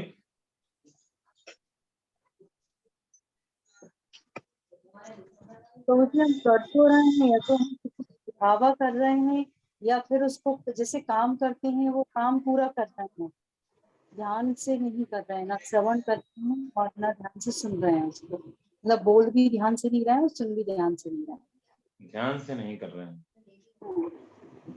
तो ध्यान से करना बहुत जरूरी है ना, उसको श्रवण करना बहुत जरूरी है। और प्रभु जी यहाँ पे कीर्तदास का आया है, बन जाते हैं आसानी से ऐसे भक्त। मतलब खरीदा हुआ था। यहाँ पे बताया है कि जो अपनी इंद्रियों को शुद्ध नहीं किए रहता वह पवित्र नाम का निरपराध कीर्तन नहीं कर सकता। जब तक इंद्रियां शुद्ध नहीं है, ऋषिकेन ऋषिकेश सेवनम भक्ति उच्यते। इंद्रियों से इंद्रियों के स्वामी की सेवा, यही क्या है? भक्ति योग जी। तो इंद्रियां शुद्ध नहीं है तो वो शुद्ध नाम उच्चारण वहां से होगा ही नहीं। तो इसलिए इंद्रियों को शुद्ध करना बहुत जरूरी है। इसलिए इंद्रियों को भगवान की सेवा में लगाना चाहिए। तो कई बार बोलते हैं ना कि हम 24 घंटे नाम नहीं कर पाएंगे हरिदास ठाकुर की तरह या 64 माला जप करना, क्योंकि अभी क्या है, शरीर में पैशन है ना, रजोगुण प्रबल होता है ना कई बार। तो वो इंद्रियों के द्वारा जब सेवा करेंगे तो धीरे धीरे वो जो है हम सतोगुण में आएंगे, इंद्रियां शुद्ध होंगी, तब भगवान का नाम और अच्छे से हम ले पाएंगे निरपराध भाव से कीर्तन विधि को अपनाने से। इसलिए कई बार वो नेम तो है पर वो होली नेम होना चाहिए, पवित्र नाम होना चाहिए। जब उसके लिए इसको श्रवण करना चाहिए और साथ में जब हम सेवा करते हैं तो उससे जो है हमें इंद्रियां शुद्ध होती हैं, तो और हम अच्छे से नाम ले पाते हैं। तो नाम और सेवा दोनों को ही हमको चलाना चाहिए। और कोई कुछ ऐड करना चाहते हैं?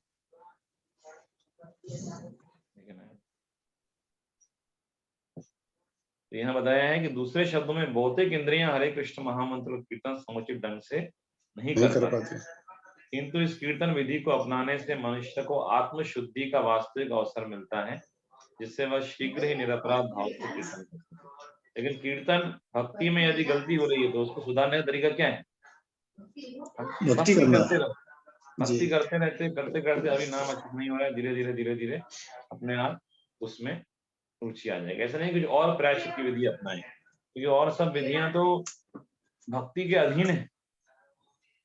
दान करना, यज्ञ करना, तपस्या करना, इनसे भक्ति मिलती है तो ये श्रेष्ठ हो गई ना, इनसे श्रेष्ठ नहीं। तो इसलिए चैतन्य महाप्रभु ने जो कहा है चेतो दर्पण मार्जनम, तो ये भक्ति के पहला हरिनाम का पहला इंस्टॉलमेंट ही क्या है?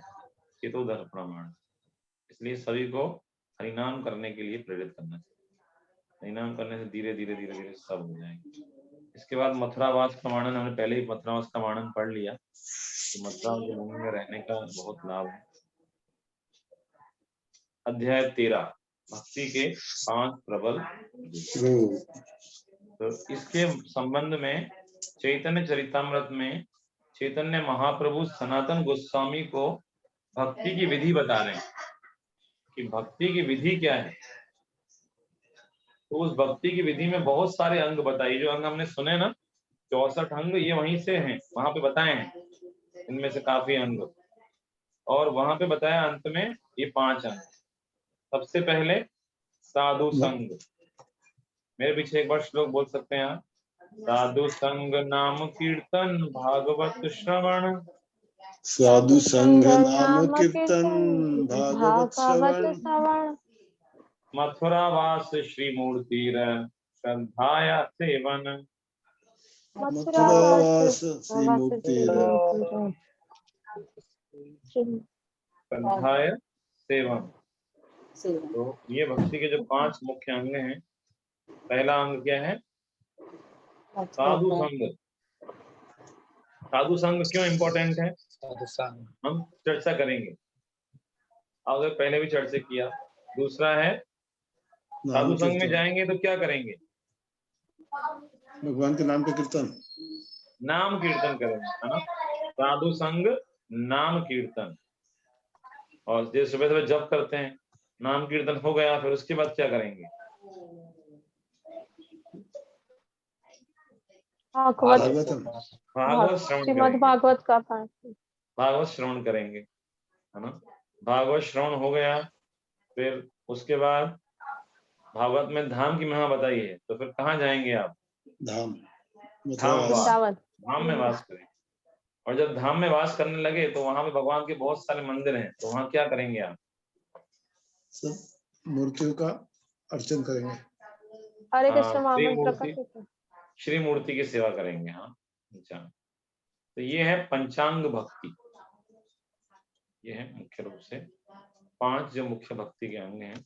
ये हमको बहुत ही महत्वपूर्ण है।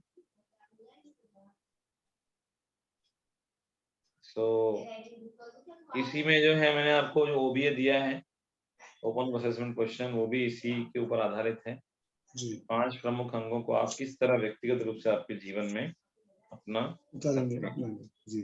तो यहाँ पे ऑलरेडी इनका वर्णन आगे कहीं ना कहीं हम पढ़ चुके हैं। 12वें अध्याय में विशाल श्रीमद् भागवत का पाठ करना, नाम संकीर्तन करना, प्रगत भक्तों की संगति करना, मथुरा में वास करना और अर्चा विग्रह की पूजा करना, ये पिछले अध्याय में भी इन सबका वर्णन था। यहाँ पे थोड़ा सा फिलोसॉफिकली बताया है, कर्म, ज्ञान, भक्ति, इनकी तुलना करते हुए।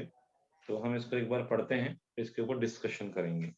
डिस्कशन का पॉइंट ये है कि कैसे हम इनको व्यक्तिगत जीवन में अपना सकते हैं और ये महत्वपूर्ण क्यों है पहले तो, और कैसे हम अपना के अपने भक्ति जीवन में इसमें सुधार ला सकते हैं। तो आप थोड़ा मेडिटेट कर सकते हैं, तब तक हम इसको थोड़ा पढ़ते हैं। and we will discuss for around 15 minutes. Okay, so जिन्होंने अभी तक नहीं पढ़ा है, they can read. Everybody has read, so I am reading again. भक्ति के 5 प्रबल रूप। श्रील रूप गोस्वामी ने बतलाया है कि 5 प्रकार के भक्ति कार्य, मथुरावास, भगवान के अर्चा विग्रह की पूजा, श्रीमद् भागवत का पाठ, भक्त की सेवा तथा हरे कृष्ण मंत्र का कीर्तन, ये इतने प्रबल हैं कि इनमें से किसी भी एक के साथ थोड़े से अनुराग से नव दीक्षित में भी भक्ति भाव विकसित हो सकता है। श्रील रूप गोस्वामी ने भगवान या अर्चा विग्रह की पूजा के विषय में जो श्लोक लिखा है उसका अर्थ निम्नलिखित है। हे मित्र, यदि आपको अब भी ये एक श्लोक है और ये रूप गोस्वामी ने लिखा है, एक अलग तरह का श्लोक है। हे मित्र, यदि आपको अब भी इस भौतिक जगत में अपने मित्रों की संगति का आनंद उठाने की इच्छा है तो आप केशी घाट के तट पर खड़े कृष्ण के स्वरूप को मत देखना। वे गोविंद कहलाते हैं और उनकी आंखें अत्यंत मोहक हैं। वे बांसुरी बजा रहे हैं और उनके सिर पर मोर पंख हैं। उनका सारा शरीर आकाश की चांदनी से प्रकाशित हो रहा है। कई बार गुरु महाराज ये श्लोक कोट करते थे, बताते थे। यदि आपको अभी भी भौतिक संसार को भोगने की इच्छा है तो केशी घाट पे एक लड़का है, वो कौन है? कृष्ण। वहां मत जाना उधर, तो उनके स्वरूप को देख लोगे तो भौतिक जगत को भोगने की इच्छा खत्म हो जाएगी। ये मतलब कृष्ण की महिमा का वर्णन हो रहा है। ये एक श्लोक लिखने का एक तरीका है ना। जैसे कि मान सकते हैं कि यदि तुम्हें अभी भी यही खड़ा गला खाने की इच्छा है तो इस्कॉन में मत जाना, क्योंकि वहां महाप्रसाद खाओगे तो तुम ये सड़ा गला खाना खाना भूल जाओगे। इस तरह से बोल सकते हैं जी। तो इस्कॉन की प्रशंसा करना है, ऐसा नहीं बोल रहे हैं कि वहां मत जाने को बोल रहे हैं, वहां जाने को बोल रहे हैं। इन दिस वे, लाइक दैट। तो इस श्लोक का तात्पर्य यह है कि यदि कोई अपने घर में पूजा करने से भगवान कृष्ण के अर्चा विग्रह या श्री मूर्ति के प्रति अनुरक्त है तो वह तथाकथित मित्रता, प्रेम तथा समाज जैसे अपने संबंधों को भूल जाएगा। इस तरह हर गृहस्थ का कर्तव्य है कि भगवान की अर्चा विग्रहों को अपने घर में स्थापित करके अपने परिवार वालों के साथ पूजा करना शुरू कर दे। इससे क्लबों, सिनेमा घरों तथा नृत्य आयोजनों में जाने तथा धूम्रपान, मद्यपान जैसे अवांछित कार्यों से प्रत्येक मनुष्य को मुक्ति मिल जाएगी। यदि घर पर अर्चा विग्रहों की पूजा पर बल दिया जाए तो ऐसी सारी व्यर्थ की बातें भूल जाएंगी। एक और श्लोक आगे श्री रूप गोस्वामी कहते हैं, उसका अर्थ है, श्री रूप गोस्वामी आगे लिखते हैं, हे मूर्ख मित्र, मेरे विचार से तुमने मंगलप्रद श्रीमद् भागवत को पहले से थोड़ा बहुत सुन रखा है, जिसमें सकाम कर्मों, आर्थिक विकास तथा मुक्ति के फलों की आकांक्षाओं की बुराई की गई। सकाम कर्म और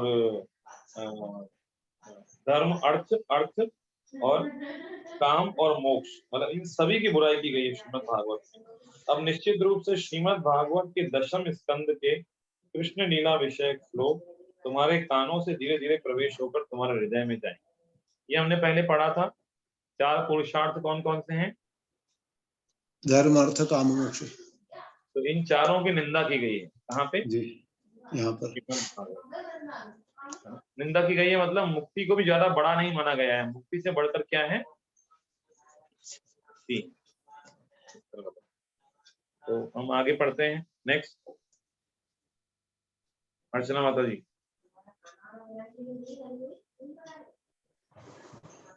श्रीमद् भागवत के प्रारंभ में कहा गया है कि जब तक जस्ट यहाँ पे एक्सप्लेन कर रहे हैं कि धर्म, अर्थ, काम, मोक्ष को कैसे नकारा गया है भागवत में। तो इसको आप एक बार और पढ़ सकते हैं, ध्यान से सुनिए। हाँ, पढ़िए।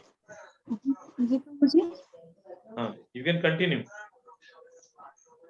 भागवत के प्रारंभ में कहा गया है कि जब तक मनुष्य ने कर्म कांडों, आर्थिक विकास तथा ब्रह्म से तदात्म में मुक्ति के सकाम फलों के कूड़े के सामान निकाल कर बाहर फेंकने की योग्यता नहीं आ जाती, तब तक वह श्रीमद् भागवत को नहीं समझ सकता। भागवत में भक्ति का एक एकांतिक वर्णन है। जो व्यक्ति त्याग की भावना से श्रीमद् भागवत का अध्ययन करता है वह दसम स्कंद में वर्णित भगवान की लीलाओं को समझ सकता है।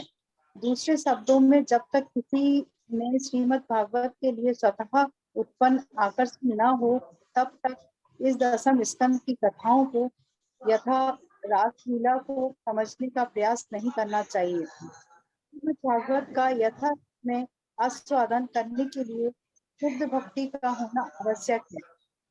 श्री रूप गोस्वामी के उपयुक्त 2 श्लोकों में कुछ रूपात्मक उपमाएं पाई जाती हैं, जो अप्रत्यक्ष रूप से भौतिकवादी समाज तथा प्रेम की संगति की रचना और करती हैं।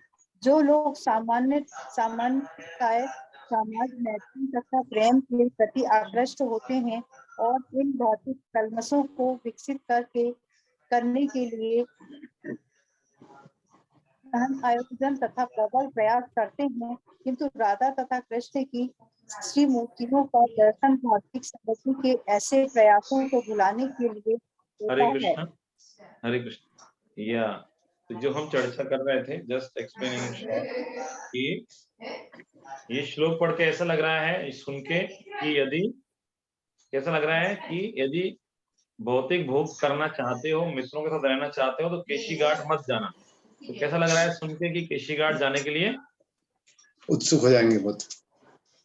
हाँ, एक तरह से मना कर रहे हैं, है ना, वहां मत जाना, है ना।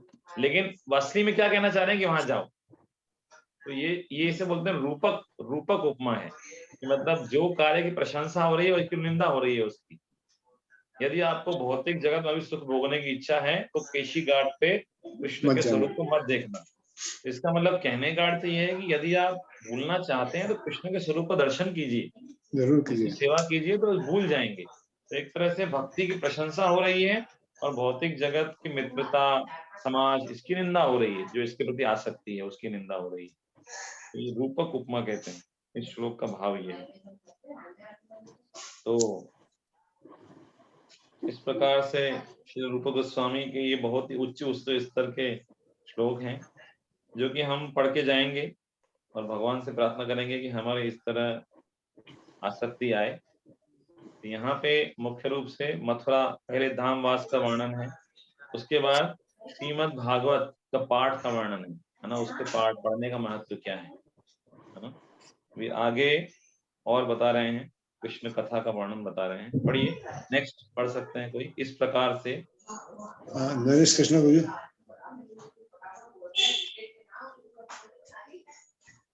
इसी प्रकार से श्री रूप गोस्वामी ने कृष्ण विषय कथाओं के आस्वादन की दिव्य प्रकृति का वर्णन किया है। एक बार एक भक्त ने कहा, यह आश्चर्यजनक लगता है कि जब मैंने अपने अश्रुओं से नहलाए गए भगवान को देखा, ये तब से मेरे शरीर में कंपन होता है और मुझसे मेरा एक भी भौतिक कार्य नहीं हो पाता। उन्हें देखने के पश्चात मैं अपने घर में चुपचाप नहीं रह पाता हूँ। मैं सदा के लिए उनके पास जाना चाहता हूँ। इस कथन का तात्पर्य ये है कि जब किसी को सौभाग्य से शुद्ध भक्त का सत्संग मिलता है, तो वो कृष्ण के विषय में सुनने, उनके विषय में जानने के लिए आतुर हो उठता है, अथवा दूसरे शब्दों में वो पूर्णतः कृष्ण भावना भावित हो जाना चाहता है। इसी प्रकार इसके बाद हरिनाम संकीर्तन की महिमा का वर्णन पढ़िए। इसी प्रकार महामंत्र के श्रवण तथा कीर्तन के विषय में कथन है। कहा जाता है कि संत गण कृष्ण का निरंतर यशोगान करने वाले भक्त नारद के हाथ की वीणा की झंकृत तारों को सुन सके। अब वही ध्वनि मेरे कानों में प्रविष्ट हो चुकी है और मुझे परम पुरुष की उपस्थिति का निरंतर आभास हो रहा है। धीरे धीरे मैं समस्त भौतिक भोग के प्रति सारी आसक्ति से विहीन होता जा रहा हूँ। फिर श्री रूप गोस्वामी ने मथुरा मंडल का वर्णन किया है। मैं यमुना नदी के तट पर खड़े भगवान का स्मरण करता हूँ। वे कदम्ब के वृक्षों के बीच में अत्यंत सुंदर लगते हैं, जहाँ उद्यानों के अनेक पक्षी चहचहा रहे हैं। ये सभी स्मरण मुझे सदैव सौंदर्य तथा आनंद की दिव्य अनुभूति प्रदान करते हैं। अगले पढ़ सकते हैं कोई। मथुरा मंडल का वर्णन, मथुरा में धाम में वास करना चाहिए तो उसका वर्णन किया है कि यमुना के तट पे खड़े भगवान का स्मरण कर रहा हूँ। कदम्ब के वृक्षों के बीच में भगवान बहुत सुंदर लग रहे हैं। बहुत सारे उद्यानों में पक्षी चहचहा रहे हैं। ये सभी स्मरण करके ही मुझे सौंदर्य आनंद की दिव्य अनुभूति। और ये दूसरा सॉन्ग है वृंदावन रम्य स्थान दिव्य चिंतामणि धाम।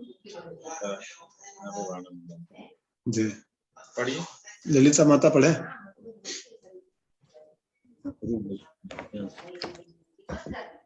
गोस्वामी द्वारा वर्णित मथुरा मंडल तथा वृंदावन की अनुभूति अभक्तों तक को होती है। मथुरा जिले के 84 वर्ग मील के अंतर्गत आए यह स्थान यमुना नदी के तट पर इतने सुंदर ढंग से स्थित है कि एक बार वहां जाने वाला भौतिक जगत में फिर लौटकर नहीं आना चाहेगा।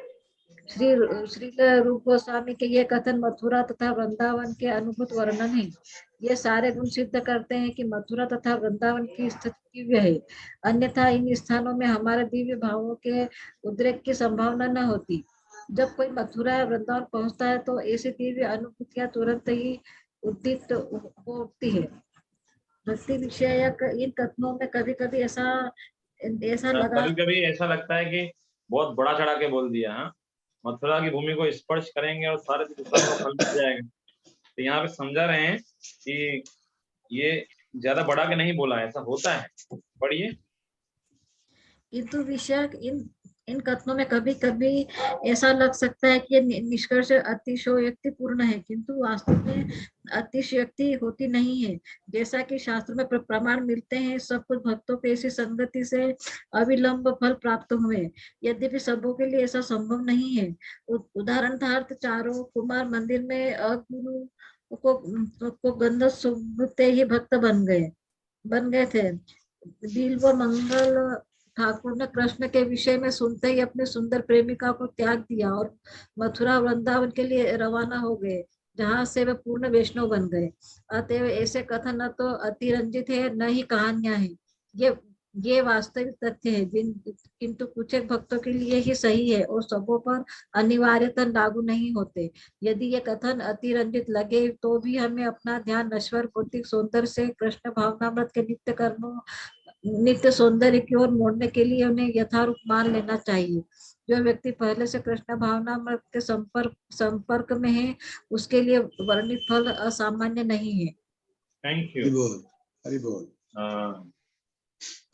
इसके बाद वर्णाश्रम के और भक्ति की तुलना की गई है, तो कोई नेक्स्ट पढ़ सकते हैं। पुण्यवासिनी माता जी के दिव्य वाणी में तो कुछ विद्वानों का तर्क है कि वर्ण तथा आश्रम के नियमों का पालन करने मात्र से मनुष्य उन सिद्धियों को पा सकता है जिन्हें भक्ति के अभ्यास से प्राप्त किया जाता है, किंतु आचार्यों को यह तर्क मान्य नहीं है। चैतन्य महाप्रभु ने भी इस विचार को सत्तरना रामानंद राय से भक्ति के क्रमिक विकास के विषय में बातें करते हुए की है। जब रामानंद राय ने वर्णाश्रम धर्म का विचार उनके समक्ष रखा तो उन्होंने उसे अस्वीकार कर दिया। उन्होंने कहा कि वर्ण तथा आश्रम की यह प्रगति केवल बाह्य है, इससे भी अधिक ऊंचा एक और सिद्धांत है। भगवत गीता में भी भगवान कहते हैं कि मनुष्य उत्थान के अन्य सारे सिद्धांतों को त्याग कर कृष्ण भावनामृत की विधि को ग्रहण करे, इससे जीवन की सर्वोच्च सिद्धि प्राप्त करने में सहायता मिलेगी। लास्ट पैराग्राफ पढ़िए। नहीं पढ़ो? हाँ पढ़िए। श्रीमद् भागवतम में 11.20.9 भगवान स्वयं कहते हैं, जब तक मनुष्य मेरी लीलाओं तथा कार्यों को सुनने के लिए स्वतः जनित अनुराग विकसित न कर ले, तब तक वह वर्ण तथा आश्रम के नियत कर्तव्यों को संपन्न करे। दूसरे शब्दों में वर्णाश्रम के नियत रूप अर्थ, काम अथवा मोक्ष की प्राप्ति के लिए संपन्न धार्मिक अनुष्ठान है। ये सारी बातें उन व्यक्तियों के लिए संस्तुति की जाती है जिन्होंने कृष्ण भावनामृत विकसित नहीं किया है। वस्तुतः शास्त्रों में संस्तुतः ये सारे कार्य कृष्ण भावनामृत तक ले जाने के लिए ही है, किंतु जिसने पहले ही से ही कृष्ण के लिए स्वजात अनुराग विकसित कर लिया है, उसे शास्त्रों द्वारा नियत कर्तव्यों को नहीं करना पड़ता। आप ये हम लोग को वर्णाश्रम का इतना ज्यादा हो सकता है कि विरोध न करना पड़ा हो, लेकिन समाज में बहुत जगह इस तरह वर्ण आश्रम की व्यवस्था है। इस तरह से जब श्रील रूप गोस्वामी थे तब उस समय क्या था, आज ही हम सुन रहे थे श्रील प्रभुपाद के लेक्चर में कि बुद्धिमंत खान के एक व्यक्ति थे और एक राजा था नवाब हुसैन शाह। नवाब हुसैन शाह की पत्नी ने देखा कि नवाब हुसैन शाह की पीठ पे एक चाबुक का निशान है, तो उन्होंने पूछा कि अरे चाबुक का निशान कैसा? तो बोले पहले मैं बुद्धिमंत खान के यहाँ नौकर था और उस समय एक बार मैंने कुछ गलती की थी तो उन्होंने मुझे चाबुक मार दिया, तो वो निशान।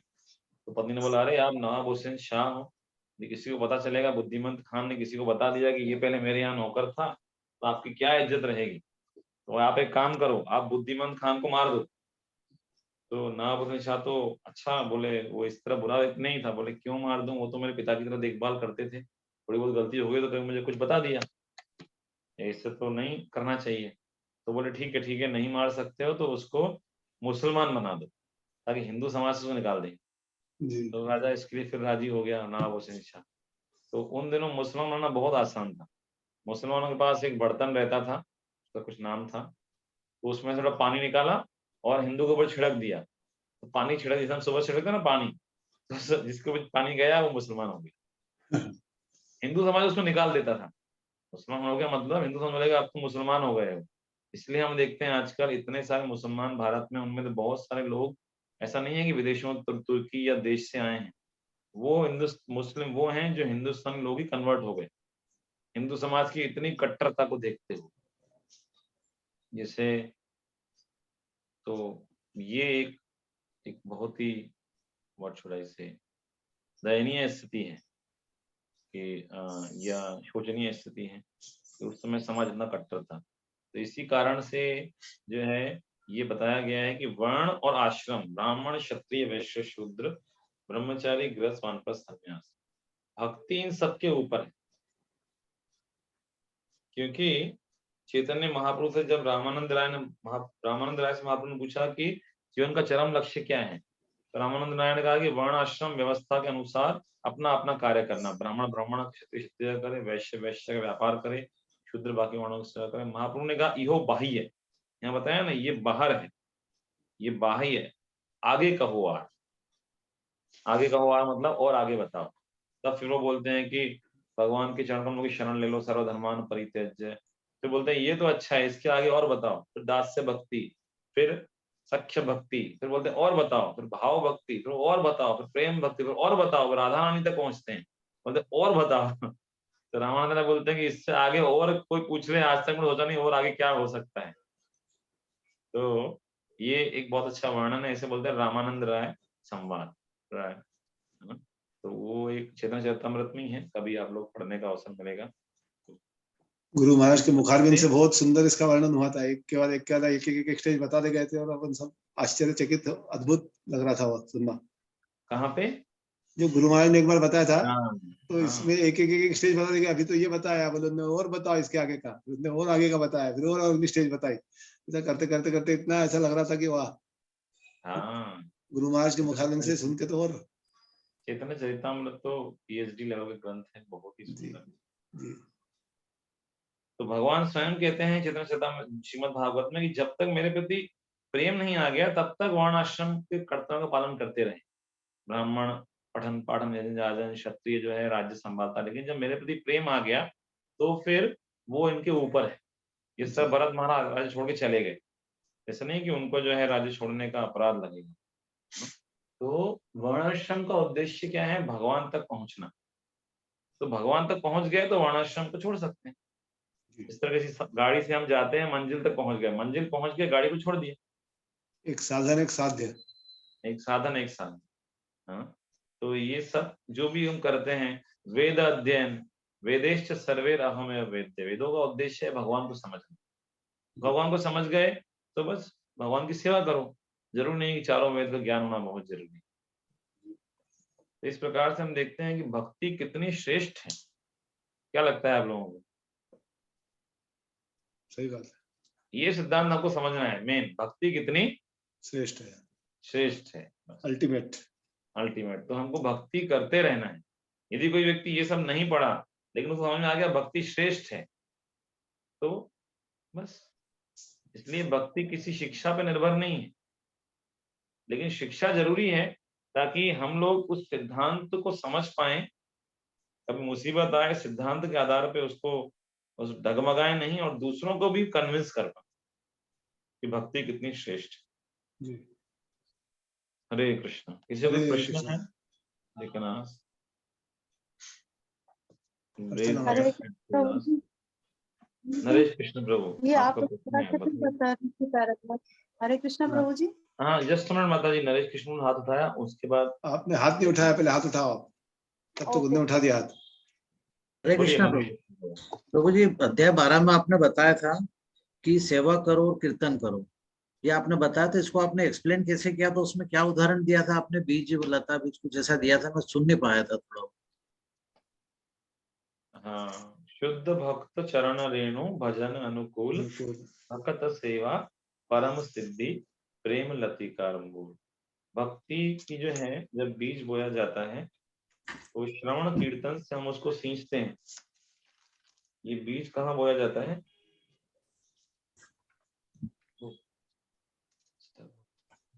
हृदय में। श्रवण कीर्तन का ये बीज कहाँ बोते हैं? हृदय में। तो ये बीज जो है जब बढ़ता है, लता के रूप में विकसित होता है, तो ये जो लता का जो चरम फल है वो प्रेम है। तो प्रेम रूपी जो लता है, इसकी जड़ है। जड़ जो है वो क्या है? भक्त सेवा परम सिद्धि। जब भक्तों की सेवा करेंगे तो जड़ का पोषण होगा, तो ये लता अपने आप बढ़ती चली जाएगी। प्रभु एक क्वेश्चन और था प्रभु जी, ये मथुरा और वृंदावन वास का आपने जैसे बताया कार्तिक मास में वहां निवास करना चाहिए, तो मान लो अपन किसी कारण से नहीं जा पा रहे हैं, पूरा महीने भर अपन वास नहीं कर पा रहे हैं, अपन उज्जैन में यहाँ आके अपन ने भगवान के मंदिर में रहे, दर्शन करे, जो भी अपन अपना नित्य कर्म कर रहे हैं, तो क्या ये मतलब वहाँ और यहाँ में क्या डिफरेंस रहेगा? ऐसा कुछ कार्तिक मास में अपने को क्या यहाँ आप समझ रहे हैं मैं क्या कहना चाहता हूँ? मैं आपको श्रील प्रभुपाद ने जो आज सुबह बताया वही बताता हूँ। जी प्रभु। श्रील प्रभुपाद जी से प्रवचन दे रहे थे, तो उसी में ये आया था कि मथुरा वृंदावन में जाके भक्ति करना चाहिए। तो प्रभुपाद जी उन भक्तों को बोलते हैं आपको जरूरत नहीं है मथुरा वृंदावन जाने की। ये जो हवाई है, हवाई में लेक्चर था विदेश में, बोले हवाई में ही जो इस्कॉन मंदिर है ये मथुरा वृंदावन से अलग नहीं है। यहाँ पे आके आप भक्ति करोगे तो आपको फल मिलेगा। लेकिन फिर भी यदि आपको जाने का अवसर मिलता है तो धाम में जाना चाहिए, क्योंकि धाम की शक्ति जो है वो बहुत ही विशेष सही है, उसकी तुलना तो नहीं हो सकती। पर हाँ, अपने मन में अफसोस रहता है ना कई बार कि अपन देखो भौतिक कार्यकलापों में फंसे, काम धंधे अपने हैं, तो अपन ठीक है भगवान उसकी भी व्यवस्था करेंगे, दुनियादारी पड़ेगी निभानी। जी जी प्रभु। इसका एक उदाहरण है प्रभु। हाँ मधुनंद आपने हाथ उठाया था, आपसे पूछ नहीं पाए, बताइए प्रभु। तो इसका एक उदाहरण है जो बताया। कैसा उदाहरण? एक बार दर्शन तो करा दीजिए। आपको भक्त लोग को राधा रानी के दर्शन तो हो रहे हैं, आपके नहीं हो रहे हैं। एक बार चेहरा आपका। हाँ बोलिए। ऐसी आवाज देखो इनके इसमें। मैं अभी प्रभु प्रसाद ले रहा हूँ क्योंकि मेरे को टाइम नहीं मिल रहा है, इसलिए प्रसाद लेके जाना हुआ 10 के बाद में, तो दर्शन कर रहा हूँ। अच्छा, तो उदाहरण बता दो आप। तो मेरा उदाहरण प्रश्न है जैसे प्रभु ने बताया वृंदावन धाम में दामोदर महीने में जाना चाहिए, बसना चाहिए, मतलब वृंदावन में। तो इसका उदाहरण है, नाम है स्टेट बैंक। बैंक तो स्टेट बैंक ही है, तो जो शाखा होता है उनका बैंक का मतलब छोटा, उसमें भी वही पैसा मिलेगा, और बड़ा बैंक पे जाएंगे तो वही पैसा मिलेगा। थोड़ा डिफरेंट है, क्योंकि कभी बड़ा बैंक पे जाएंगे तो मतलब ज्यादा पैसा उठा पाएंगे, और छोटा बैंक पे जाएंगे तो ज्यादा मतलब कम उठा पाएंगे। तो इसके हिसाब से वृंदावन में जाएंगे तो ज्यादा कृपा मिलेगा, और इधर रहेंगे तो थोड़ा सा मतलब कम रहेगा, तो आपका काम चल जाएगा। इसलिए वृंदावन जाना चाहिए, प्रयास करना चाहिए, और साथ में औरों को भी लेके जाना चाहिए, तो जाने का बहाना मिल जाएगा। अकेले जाएंगे तो बोलेंगे अरे भगवान तो यहाँ भी है औरों को लेके जाएंगे तो बोलेंगे उनको नए भक्त हैं, प्रचार कर रहा हूँ ना, उनको लेके जाना है। इसलिए प्रचार करना जाना जरूरी है। इसलिए प्रचार करेंगे तो भगवान भी खुश होंगे और जल्दी जल्दी टिकट देंगे आप। हरे कृष्ण। अर्चना माता जी उत्सुक है पूछने के लिए। हाँ माता जी। हरे कृष्ण प्रभु जी। प्रभु जी ये एक बार और बता दीजिए, वो श्री रूप गोस्वामी के उपयुक्त 2 श्लोकों के उपयुक्त उपमाएं, ये जो नहीं आया समझ में, वो ये है जो अप्रत्यक्ष रूप से भौतिकवादी समाज मैत्री तथा प्रेम की संगति में भत्सना करती है, लोग सामान्यतः समाज मैत्री तथा प्रेम के प्रति आकृष्ट होते हैं। ये मैंने यहाँ तक पूरा लगाया था, तो ये थोड़ा समझ में नहीं आ पाया क्योंकि दोनों चीजें इसमें आ रही हैं। पेज नंबर 112 है।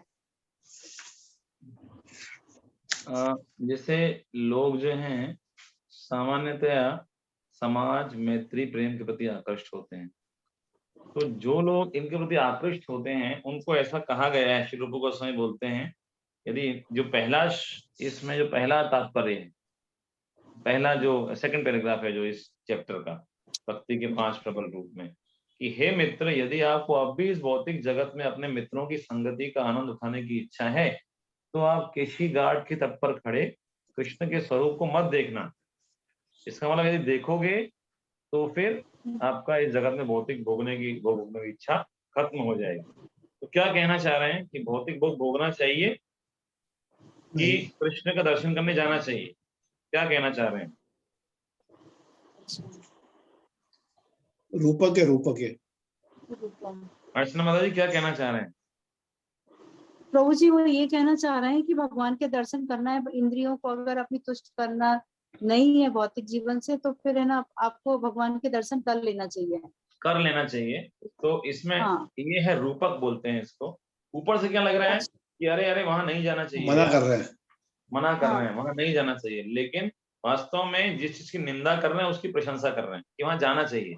जिसकी प्रशंसा कर रहे हैं उसकी निंदा कर रहे हैं कि वहां नहीं, ये काम नहीं करना है। भौतिक ये जो है मित्रों की भौतिक जगत में मित्रों से आनंद लेने की जो इच्छा है इसको त्यागना चाहिए।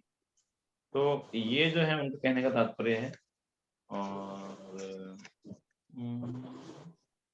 इसमें वो क्या समझ में नहीं आया, मैं ये पूछना चाह रहा। नहीं प्रभु जी, मैं ना क्या पढ़ रही थी ना तो कंफ्यूज हो गई कि पढ़ते पढ़ते तो मुझे क्लियर नहीं हो पाया था, इसीलिए मैंने आपसे दोबारा पूछा। अच्छा, अभी हो गया क्लियर? हाँ प्रभु जी, हो गया। जैसे हमको बता दिया है कि एक इसमें 10 कमरे हैं, 9 में आप जा सकते हो, 10वें में मत जाना। तो वहां जाने की जरूर इच्छा होगी हमारी कि ऐसा क्या है उसमें, क्यों नहीं जाना उसमें। तो इस तरह से रूपक है ये। थैंक यू माता जी। बंद हो गया। उदाहरण दिया था आपने कि 30 दिन प्रसाद बनाया, 29 दिन अच्छा बनाया, 1 दिन खराब बनाया। वो 1 दिन को करते हैं, ना कि वो 29 दिन को करते हैं। बस ये थोड़ा सा ही रह गया था क्योंकि मैं पढ़ रही थी, उस टाइम ध्यान नहीं गया मेरा। Any other question? मधुआ ने हाथ उठाया था पहले, प्रभु जी ने वापस विड्रॉ कर लिया। मधुआ प्रभु ने बीच में हाथ हैंड रेस किया था शायद। और किसी का कोई क्वेश्चन है, कोई कमेंट? राधिका सहेली कुछ पूछ लो। तो मैं बोल रहा था, बोलिए। तो मैं बोल रहा था ओपन ग्रुप का वो आप दे दिया प्रश्न? हाँ दे दिया है, 4 और 8, 4 नंबर 8 नंबर, 4 नंबर और 8 नंबर। हाँ 4 और 8। ओके, तो अब हम we will discuss around 5-10 minute कि ये जो अंग हैं इनका ये सबसे महत्वपूर्ण अंग क्यों है, 5 अंग, और साथ में इनका व्यक्तिगत जीवन में हम कैसे अपनाएंगे। जो बताना चाहते हैं प्लीज रेज योर हैंड। ये सबसे महत्वपूर्ण कोई सा एक अंग आप लीजिए कि ये क्यों इतना महत्वपूर्ण है, और इसको व्यक्तिगत जीवन में अपनाने किस तरह हम अपनाएंगे, अपना रहे हैं वो तो ठीक है, किस तरह और अच्छे से अपनाएंगे ताकि हम अपने भक्ति जीवन को आगे बढ़ाएं। क्योंकि भक्ति क्या है, डायनेमिक है, या तो आप आगे जा रहे हैं या आप पीछे जा रहे हैं। ऐसा नहीं कि हम एक जगह खड़े रहेंगे। या तो आपकी चेतना कृष्ण की ओर बढ़ रही है या चेतना कृष्ण से दूर जा रही है, क्योंकि चेतना तो सक्रिय है ना। लाइक अर्चना पांडे माता जी। प्रभु जी हम अभी तो जो कर रहे हैं वो तो करते ही रहेंगे कंटिन्यू, लेकिन इसको आगे बढ़ाने के लिए हमें चाहिए कि अगर हमें पूरी चीजें सारी याद रखनी तो अपने आचार्य का तो लेंगे ही, उनसे बात करके जो भी करते हैं, और इसके अलावा भी हम दूसरे लोगों को बताएंगे तो उसके विषय में हमें क्या दृढ़ता बनती जाएगी और याद हमेशा बना रहेगा, और हमारी गलतियां भी हमें पता पड़ने लगेंगी धीरे धीरे कि हम कहाँ गलत हो रहे हैं। तो हम इसको आगे बढ़ा सकते हैं ऐसे आचार्यों की संगति करके, भक्तों की, शुद्ध भक्तों की करके, और कुछ लेक्चर सुन के, और अपने है ना दिनचर्या जो है उसको नियम से पूरा फॉलो करें। जो इवनिंग मॉर्निंग से लेके इवनिंग तक उठने से लेके सब, और है ना आप कुछ भी काम कर रहे हैं या कुछ भी कर रहे हैं, प्रसाद भोग बना रहे हैं या घर पे काम कर रहे हैं, तो आपके है ना मन में या बुद्धि में, दिमाग में हमेशा महामंत्र रहना चाहिए, भगवान के प्रति सोचते रहना चाहिए। तो वो थोड़ा सा अपन को धीरे धीरे आगे बढ़ाने के लिए उत्तम रहेगा मेरे हिसाब से। तो साधु संग हरिनाम, इसको हमें ध्यान देना चाहिए। शुद्ध भक्तों की संगति करनी चाहिए, क्योंकि उनके मिलने से हमारे अंदर उन गुणों का विकास होगा, उस रुचि का विकास होगा। और जब हम प्रचार कर रहे हैं, जब हम सेवा भी कर रहे हैं, तो हरिनाम को हमको स्मरण रखने का प्रयास करना चाहिए। तो प्रश्न यही है कि कौन सा अंग इम्पोर्टेंट क्यों है और कैसे आप अपने जीवन में अपनाएंगे। फॉर एग्जाम्पल, जैसे कि एक अंग है भक्त संग करना, माता जी ने बताया, या फिर हम ले सकते हैं कि भागवत श्रवण करना। तो भागवत श्रवण हमको 10 साल हो गए, भागवत पूरा नहीं हुआ अभी तक, तो हमको जो है संकल्प लेना पड़ेगा। हम कुछ संकल्प लेंगे भागवत श्रवण का। संकल्प कैसे लेंगे? भागवत की महिमा क्या है, ये गुरु महाराज का लेक्चर है भागवत महात्म्य, तो पहले हम वो सुनेंगे। वो सुनने से भागवत की महिमा समझ में आएगी। कि धुंधुकारी की स्टोरी सुनेंगे तो समझ में आएगा भागवत की महिमा क्या है। फिर हम भागवत पढ़ने के लिए नियम बनाएंगे। कैसे नियम बनाएंगे? हम एक भागवत में स्टडी सर्कल शुरू करेंगे कि हम रोज 1 घंटा भागवत पढ़ेंगे 5 से 6। तो भक्ति शास्त्र ग्रुप में पूछेंगे भक्तों से, आपको पढ़ना है क्या? उनसे हमारी फ्रेंडशिप है अच्छी, तो उनमें 2-4 लोग मान जाएंगे तो हम ग्रुप में रोज पढ़ेंगे। एक भूल जाएगा, दूसरा याद दिलाएगा। तो उस तरह से हम हर दिन 1 घंटा पढ़ेंगे, और रुचि आएगी तो संडे को 2 घंटे पढ़ेंगे। इस तरह हम एक नियम बनाएंगे कि हमको 1 कैंटो इतने दिन में खत्म करना है, दूसरा कैंटो, तीसरा कैंटो। इस तरह से करते करते हम अगले कार्तिक तक हम जो है 2 कैंटो पढ़ लेंगे या 3 कैंटो पढ़ लेंगे। इस तरह से हम इतने साल में इसको पढ़ेंगे, page wise, B A says, page by page. तो इस तरह से जो है हम इस तरह सुधार लाने का प्रयास करेंगे। और साथ में हम एक अथॉरिटी को रिपोर्ट करेंगे कि प्रभु जी, मैं आपको बताऊंगा आज मैंने कितना अध्ययन किया, या हफ्ते में बताऊंगा कितना अध्ययन किया, ताकि मुझे डर रहे। नहीं तो भाई हमें कौन पूछेगा, हमें जैसा करना है वैसा करते रहेंगे। तो इसलिए जो इस तरह से जो है हम कुछ प्रैक्टिकल हम जो है अपने जीवन में इसको प्रयास कर सकते हैं सुधार लाने का। नटवर कृष्ण प्रभु। आपने सभी अंगों के बारे में बताया, इसमें बहुत अच्छे से बताया। जैसे मेरे को अभी दिमाग में जो आया, वो मैं सोचा कि जो हमको भक्तों का जो सेवा करना है, तो सेवा में आपने बताया कि हमको 3 तरह से ध्यान रखना है। मन, क्रम, वचन बताया था। तो मन से सबसे पहले हमको उनके भक्तों के प्रति अंदर से सही मायने में आदर भाव होना चाहिए। उनके ये नहीं सोचना है कि ये किस जाति या वर्ण से आए हुए हैं, वो अभी भक्त है भगवान के और बहुत अच्छे से भक्ति कर रहे हैं। तो इस बारे में मन में हम विचार लाएंगे। दूसरा, वचन में मतलब उनके गुणों की जो अच्छी है उनको सच्चे दिल से प्रशंसा करना है। मतलब उनमें फ्लेटरिंग नहीं लगना चाहिए, ऐसा कि आप जबरदस्ती किसी को फ्लेटर कर रहे हो। तो जो गुणों के सच्चे मन से प्रशंसा करना है, उनको ग्लोरिफिकेशन करना है। मुझे याद आता है कि हम बिल्कुल नए नए जब भक्त थे, तो हमको शुरुआत में उन्होंने बताया था कि उन्हीं भक्तों में से चूज करते थे। बोले अच्छा ठीक है, आपको कल इस भक्त के बारे में 5 गुण बताना, लिख के लाना कल आप। तो हमको उस भक्त के बारे में हमारा नजरिया बदल जाता था। हम पहले उसके बारे में जनरल सोचते थे, अब हमको लगा कि इसके 5 गुण बताना हमको। तो हम कॉपी में लिख कर आता कि हाँ इसमें ये भी गुण है, ये भी गुण है, ये भी गुण है। तो हम रियलाइज करते थे मन से उसको। तो हमको प्रेम भक्ति प्रभु ने करवाया था एक्सरसाइज, हमको एक एक भक्त को अलॉट कर देते थे वो। तो इस तरह से मैं प्रयास करूंगा कि सही तरह से उनके ग्लोरिफिकेशन करूँ।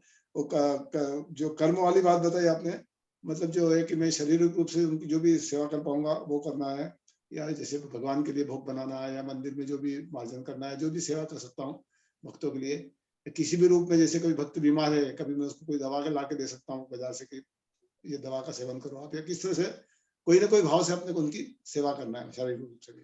जैसे मन, क्रम, वचन तीनों तरफ से मैं प्रयास करूंगा। Thank you so much, please bless me also. Hari बोल। Anybody else? Last one.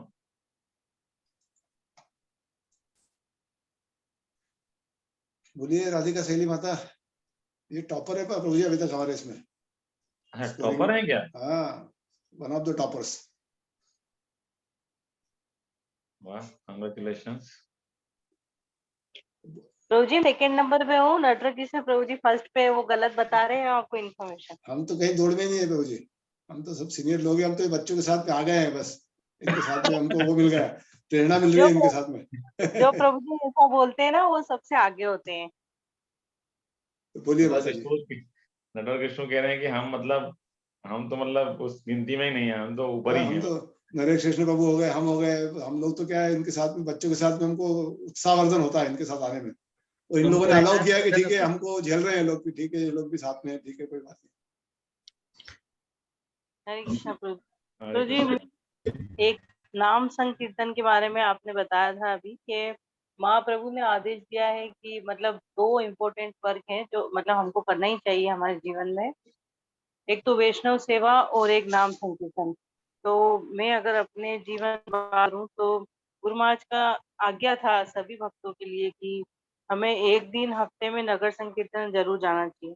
तो मैं ये कोशिश करती हूँ कि नगर संकीर्तन जब भी हमारे मंदिर में या कभी भी होता है या किसी के घर पे भी होता है तो वो मैं अटेंड जरूर करती हूँ, थैंक यू। ताकि ये इन्होंने मन में जैसे अभी निश्चय कर दशहरा लिया। मैदान में गए थे हम लोग, तो वहां पे भी नगर संकीर्तन पूरा गोपाल मंदिर से लेके हम लोगों ने, जैसे कल ही गए, हाँ कल ही गए थे, तो पूरा गोपाल मंदिर से लेके हम लोग वहां तक आए थे, मंदिर तक। खूब मतलब बारिश हो, उसके बावजूद भी हम सब ने मिलके वहां पे नगर संकीर्तन किया था। तो वो मैं कोशिश करती हूँ कि जितना हो सके वो उसको फॉलो कर सकूं, गुरु महाराज की आज्ञा का पालन कर सकूं। दृढ़ संकल्प है। जय हो। इसके लिए 3 थैंक बार हरि बोल बोलते हैं। हरि बोल, हरि बोल, हरि बोल, जय हो। वास्तव में नगर संकीर्तन महाप्रभु का आंदोलन ही नगर संकीर्तन। बिल्कुल सही है। महाप्रभु ने जो प्रचार किया वो तो नगर संकीर्तन। ज्यादातर लोगों को महाप्रभु ने नगर संकीर्तन कीर्तन ही बताया, कीर्तन प्रसाद। ये जो भक्तिराम जैसे ग्रंथ की चर्चा, ये तो कुछ ही भक्तों के साथ की। ज्यादातर लोग तो समझ नहीं पाए। श्रील रूप गोस्वामी को बैठ के समझाया, फिर उन्होंने इसको समझाया। ये सनातन गोस्वामी, सार्वभौम भट्टाचार्य, ऐसे जब लोग मिले उनसे जो तत्व चर्चा की, ताकि तत्व भी लोगों को पता चले आगे। भक्ति तत्व क्या है, मायावाद क्या है। भक्त लोग ऐसा लगे कि हमको सिर्फ कोई सेंटिमेंटल प्रोसेस दे दिया, नहीं, ये फिलोसॉफिकली ये प्रोसेस परफेक्ट है। यदि आप सिद्धांत रूप से देखेंगे तो ये सबसे उत्तम विधि है। सिद्धांत नहीं भी समझेंगे, केवल कीर्तन करेंगे तो भी आप भक्ति में पूर्णता प्राप्त करें। इवन शिल प्रभुपाद भी देखिए, आप देखिए शुरू में शिल प्रभुपाद गए तो विदेशियों में समझ में ही नहीं आता था कि प्रभुपाद जी क्या बोल रहे हैं, क्योंकि प्रभुपाद का एक तो उन्होंने शब्द नहीं सुने, ट्रांसेंडेंटल, डिवाइन, कृष्ण शब्द ही नहीं सुना, और दूसरा प्रभुपाद जी की भाषा भी अलग थी, और वो लोग भी समझना तो चाहें तो प्रयास होगा। वो लोग तो पूरा स्थिति में डूबे ही नहीं हुए थे थे ऐसे। अपनी दुनिया में, लेकिन उन लोगों को कीर्तन अच्छा लगता था। गुरु महाराज बोलते हैं, one thing about Americans, they love music. तो कीर्तन सुनते थे, सब प्रसाद अच्छा लगता था। हाँ, तो प्रसाद कीर्तन, जैसे प्रभुपाद बोलते हैं ना, अरे शुरू शुरू में ये तो कीर्तन 20 चपाती खाता था, इस तरह के बताते थे, लेकिन उन्होंने चपाती खाई नहीं, 10 गुलाब जामुन। तो इस तरह से कीर्तन प्रसाद, कीर्तन प्रसाद, कीर्तन प्रसाद। बाद में जाके उनको समझ में आया फिलोसॉफी क्या है। एक एग्जांपल देते हैं कि एक बार एक भक्त आए थे मंदिर में, तो श्री रूपा जी बार बार मायावादी मायावादी, जैसे मायावादी शब्द आए तो रूपा जी गुस्सा लग रहा, उनका थोड़ा आवाज थोड़ा कड़क हो जाता है। दीज मायावादी fools and rascals, they want to kill Krishna, मायावादी कृष्णवादी। तो भक्त लोग सोचते थे मायावादी कौन है, भक्त लोग सोचते थे मायावादी लग रहा है एक व्यक्ति है, बोले बोले भारत में जाएंगे मायावादी को पकड़ के बहुत मारेंगे, बहुत मारेंगे। तो वो ऐसा लगता था। तो बाद में समझ में आया कि मायावादी एक कंसेप्ट है कि मायावाद। तो दिस इज लेकिन कीर्तन प्रसाद उस समय विष्णुजन स्वामी महाराज थे, विष्णुजन स्वामी महाराज, तो वो लोग बाहर निकल जाते थे कीर्तन करने के लिए। उस समय अलग था। कैसे?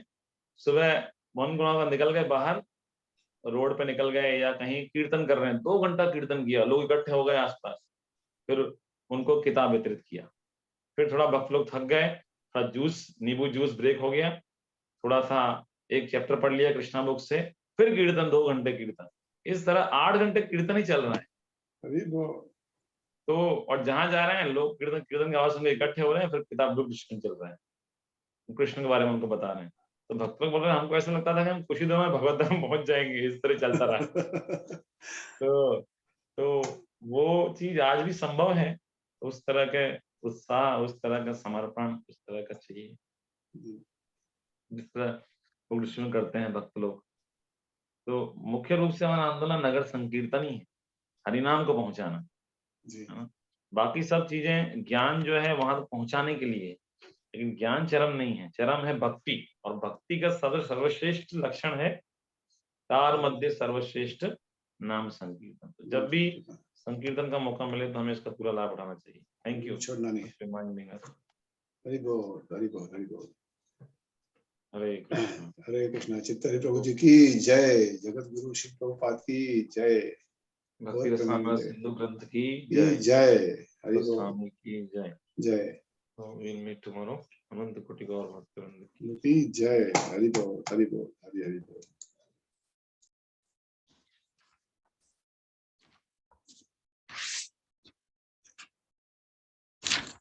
क्या बताया था फिर दत्ता का, क्या बोले थे? श्रवण कीर्तन का बीज